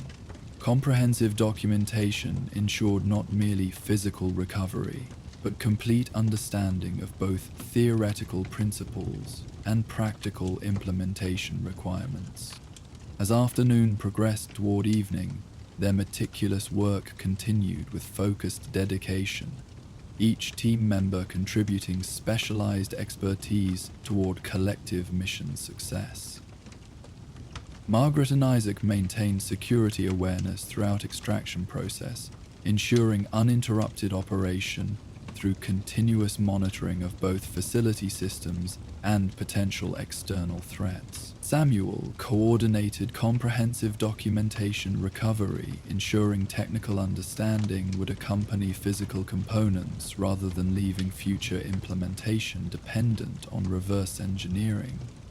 Jackson assisted Diana with precise prototype extraction, specialized tools allowing careful disassembly, and secure containment without compromising operational integrity. The process exemplified Diana's distinctive approach to Commonwealth salvage, recovery focused on technological understanding and implementation potential rather than merely material acquisition. Where others might see only valuable components to be traded or repurposed, she recognized transformative knowledge that could address fundamental challenges facing wasteland communities if properly preserved and implemented. Her methodology had gradually elevated simple scavenging into technological archaeology, recovering not just objects but understanding that connected present necessity with past achievement. As evening approached and extraction operations reached completion, Diana initiated final facility assessment phase before departure, ensuring no valuable technology or documentation remained overlooked while confirming their withdrawal would leave systems in stable configuration rather than triggering catastrophic failure through improper shutdown. This attention to proper closure reflected both practical consideration for potential future visits and philosophical respect for technological preservation beyond immediate acquisition objectives. Primary mission objectives achieved with exceptional results, she confirmed, as team completed final equipment consolidation near facility entrance. Prototype propulsion systems, extracted with operational integrity maintained throughout process. Comprehensive technical documentation secured through both physical recovery and digital transfer. Manufacturing methodology fully documented, including specialized fabrication requirements. Secondary systems and components inventoried and extracted according to established salvage protocols. The team received this assessment with professional satisfaction rather than excessive celebration. Recognition of significant achievement tempered by awareness that complete success required safe return transportation through potentially hazardous Commonwealth territory. Their methodical approach extended beyond mere acquisition to encompass comprehensive mission completion, including secure transport and eventual implementation, rather than considering their task complete upon initial recovery.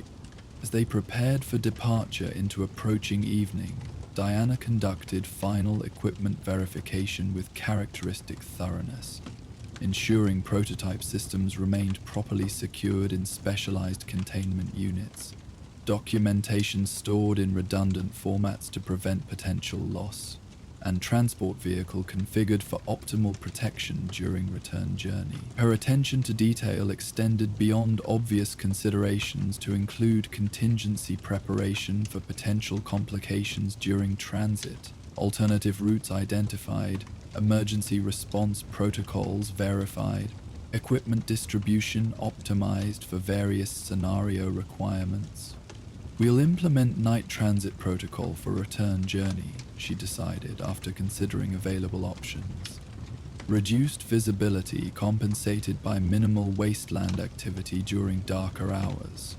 Primary route remains optimal unless environmental conditions have changed significantly since our approach.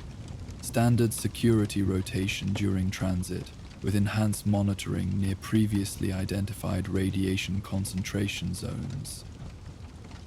The team acknowledged these instructions with professional focus, each understanding their role within comprehensive return methodology. Equipment was secured for transit according to established protocols. Specialized containment units positioned for maximum protection against both physical impact and potential radiation exposure.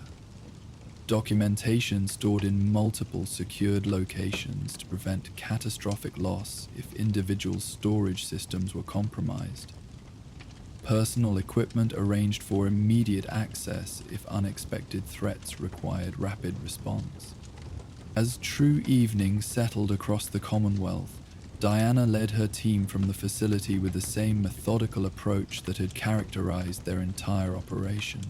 Careful security assessment before exposure, systematic withdrawal that maintained awareness of both environment and team coordination, and final facility securing that preserved access potential for possible future operations, rather than leaving chaotic abandonment typical of wasteland scavengers. The transport vehicle accepted their recovered technology and documentation with carefully planned storage configuration. Specialized compartments designed specifically for prototype protection during potentially challenging transit conditions. Unlike crude wasteland vehicles emphasizing mere functional movement, Deanna's transport represented decades of meticulous engineering refinement.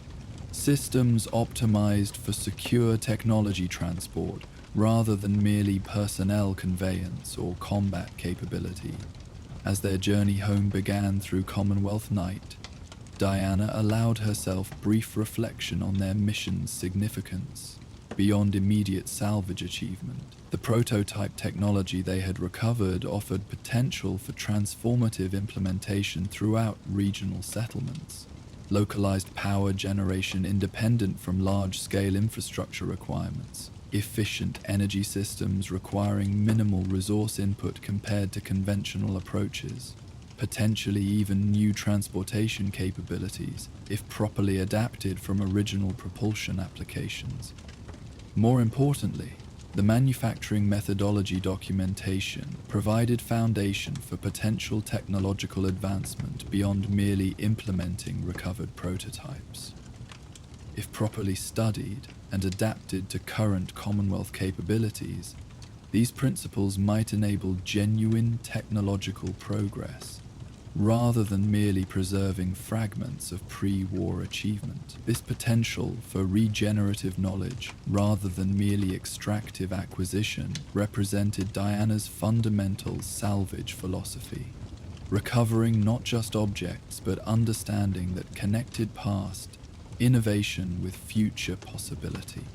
The transport moved through nighttime Commonwealth with measured progress, neither rushing to potentially hazardous speed nor excessively delaying their return to secure territory. Moonlight illuminated the broken landscape in gentle silver hues that transformed harsh wasteland features into almost ethereal terrain. Momentary beauty amidst devastation that reminded even experienced travelers that the world retained capacity for both destruction and renewal, often simultaneously present within same environment. Team members maintained professional vigilance throughout their journey. Rotation of observation responsibilities, ensuring fresh perspective without individual fatigue compromising collective security. Regular environmental monitoring identifying potential hazards before direct encounter. Continuous equipment verification confirming proper containment of their valuable technological recovery. The methodical approach that had defined their entire operation continued undiminished. Despite successful acquisition phase completion, recognition that mission remained incomplete until technology reached secure implementation destination.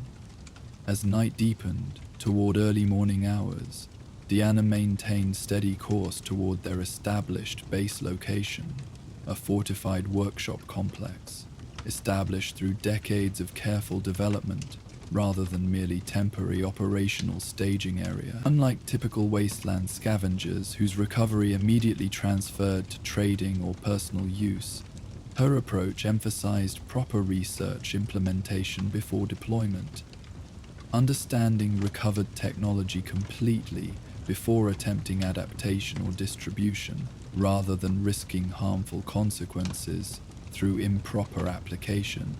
The journey continued without significant complication, testament to both thorough planning and experienced execution, rather than merely wasteland luck. Occasional route adjustments accommodated terrain conditions, or avoided wildlife concentrations detected through specialized sensing equipment. Regular communication maintained team coordination without excessive discussion that might distract from environmental awareness. The measured pace balanced expedient return with appropriate caution regarding both cargo security and personnel safety. As pre-dawn light gradually illuminated eastern horizon, their destination became visible in the distance. Not imposing military fortification or crude wasteland settlement, but specialized technological workshop, where recovery transitioned to understanding, implementation, and eventual distribution of beneficial capabilities throughout Commonwealth community. The facility represented Diana's life work, beyond mere salvage operations. Transformation of recovered technology into practical applications addressing fundamental challenges facing wasteland societies, attempting to rebuild rather than merely survive. Approaching their secured compound as genuine dawn transformed night into morning, Diana experienced quiet satisfaction beyond immediate mission success. The prototype technology secured within specialized containment units behind her represented not merely valuable salvage, but potential transformation for communities struggling with limited power generation capability. The comprehensive documentation accompanying physical components ensured understanding rather than merely possession, genuine knowledge transfer rather than simply object acquisition without contextual comprehension. As transport vehicle passed through secured entrance into workshop compound where additional team members awaited their return, Diana recognized this mission's completion as merely transitional phase rather than ultimate conclusion. The true fulfillment of their salvage philosophy would come through careful study, testing, implementation planning, and eventually distribution of both technology and understanding throughout Commonwealth settlements, committed to genuine rebuilding rather than merely preserved existence. The salvage team had recovered not just valuable components, but transformative potential, connection between past achievement and future possibility that might gradually reshape wasteland existence through practical application of recovered knowledge. As morning sun illuminated their workshop complex with gentle golden light, Diana contemplated the journey from initial discovery through careful recovery to eventual implementation that would provide meaning beyond mere acquisition. The true purpose that had guided her decades of Commonwealth salvage work, with persistent vision extending beyond immediate circumstance toward genuine technological renewal.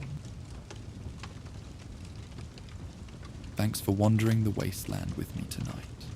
If these stories helped you relax, don't forget to like, subscribe, and share your thoughts in the comments.